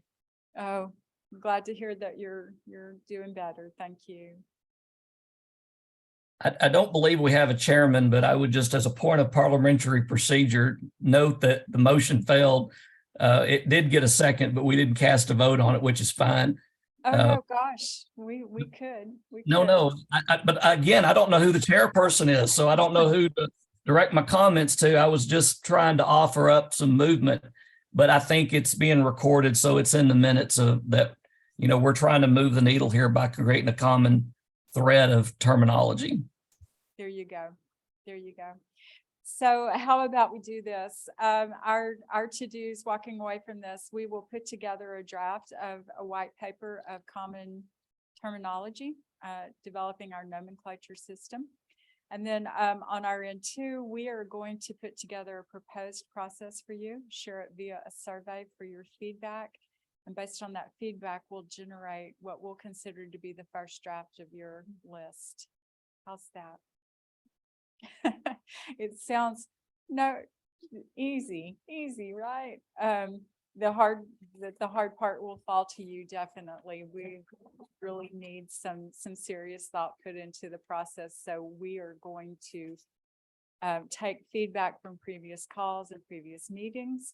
We're going to take processes that we know are already in existence, such as the TEA process. I would note too, TWIC went through a process about 5 years ago. Lee? 2018. 2018. Industry valued, industry-based certifications for middle skill occupations that were STEM and STEM related. Right. So Lee and her group, you know, I said we're pulling down from the universe to a known quantity. They really pull down to a much known quantity, just recognizing this is a lot of work. This is a lot of work. It is. We went out through local boards, so we did not survey as Ray Marshall did, but Ray Marshall wasn't that informed from our work. So we'll share some of that with you too, to get your reaction and firm that up, and then just to begin to interact with you online, whether it's called meetings or surveys or emails, and produce a product for y'all to react to. With that, any other questions? Kendall, do you have anything? Good. Okay. Yes. So in terms of the process, what you mentioned was that we're missing some, and let's remember that you said that we'll go first grade in the phone process to actually look for job postings and national registries. So would that help address part of the issue of not capturing certain certifications because they don't come? Great question, Robin. And for those that might not have been able to hear, she was referencing the idea that Mike Maroney named of credentials that might be missing, or IBCs that were not initially nominated for the public school accountability list. And would this new process that I mentioned of job posting scrapings perhaps be a mitigation for that? And I think that's exactly why we're doing it. That is the answer. In that spirit of continuous improvement, what did we miss? What could we improve upon and ensure we are representing those high demand occupations, whether or not the nomination happened to come in. So that is absolutely our intent, and we're hopeful that it'll be successful in mitigating for those gaps. So in terms of what Ms. Smith said, we're doing the finding with that salary will change in some cases significantly. So one of the questions I think we need to consider is how often this labor market information is updated when it comes to study, regardless of whether or not the organization. Sure.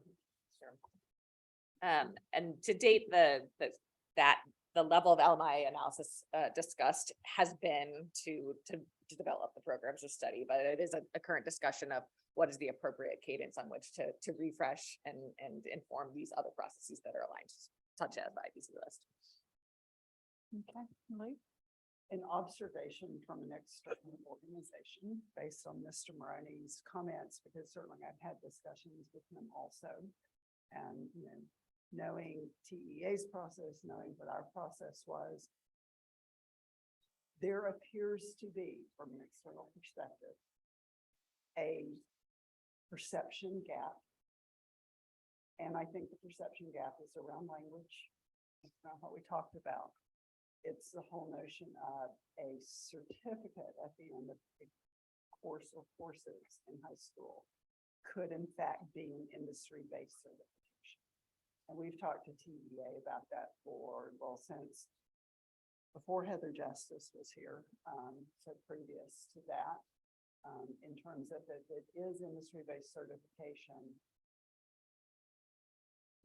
You've got to agree what that is, and that's why it's so important for this council to come to agreement on that, because that's necessarily going to knock some things off the list, right? Because you've got to draw on that. So just, for your consideration as you're going through your work, there is a perception gap and misunderstanding of people in terms of that. Let me just throw out one that comes to mind, education and training.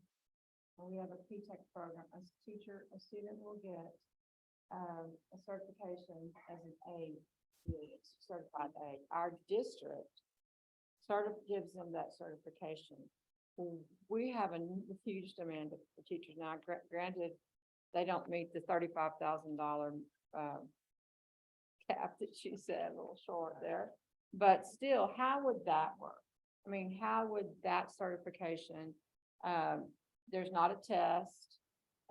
Level 1 teacher's aide is a certificate that is given by the district that shows that they have completed the information and the knowledge and skills and the experience to become a teacher's aide.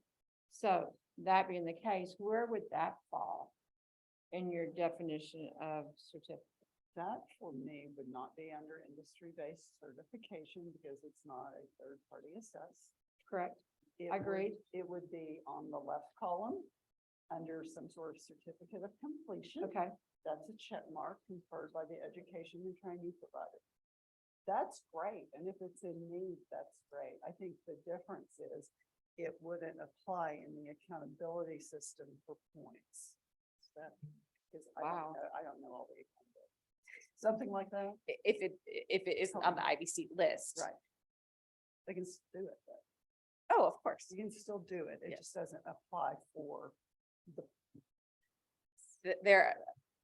I'm It's a not little on worried the we're over list. time here, but there are some nuances to Yeah, there go are. into where there are certain certifications that we are required to have on the list, and that adds a layer of complication that might be better discussed at a future meeting.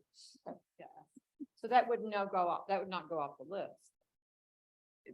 If they are Accountability. required statutorily, they are required statutorily. So there may be certificates on the list. Okay. That are required because of other reasons Okay. that don't meet the definition. Gotcha. Just like portability of the list, they've taken it to statewide because of the population of students. So they Right. applied it to that. Therein lies your complexity though, but that's an example of a certificate as opposed to. Yep. And recall, the legislation says that you may look at credentials, and certificates. Okay. So you got the whole world. You got the whole world to think about. I just want more teachers. Okay. Any other thoughts from our council members? I want to thank everyone who attended both here in person and virtually. And thank you so much, Robin and Mark, for being here with us. Thank you to TEA, Alexis and Steve for being here, and for Lori. Awesome work going on out there. And with that, we're dismissed. You will hear from us again very soon. And safe travels home. I think the goal here is everyone needs to leave Austin. If you're heading out of town, it's best time ever. I think at 2 o'clock, it's officially the highways are shutting down. It's really, really backed up around here. So thank y'all so much, and we will be in touch with you. Thank you. Oh, gosh, Lori, now you.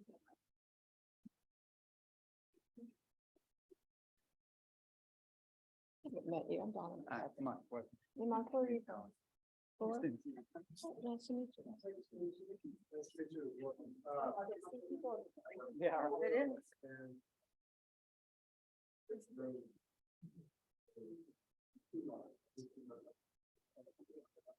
There you go. You have to, what do you do? Do you know how to turn that? I think he needed us. Oh, got it, got it. Donna.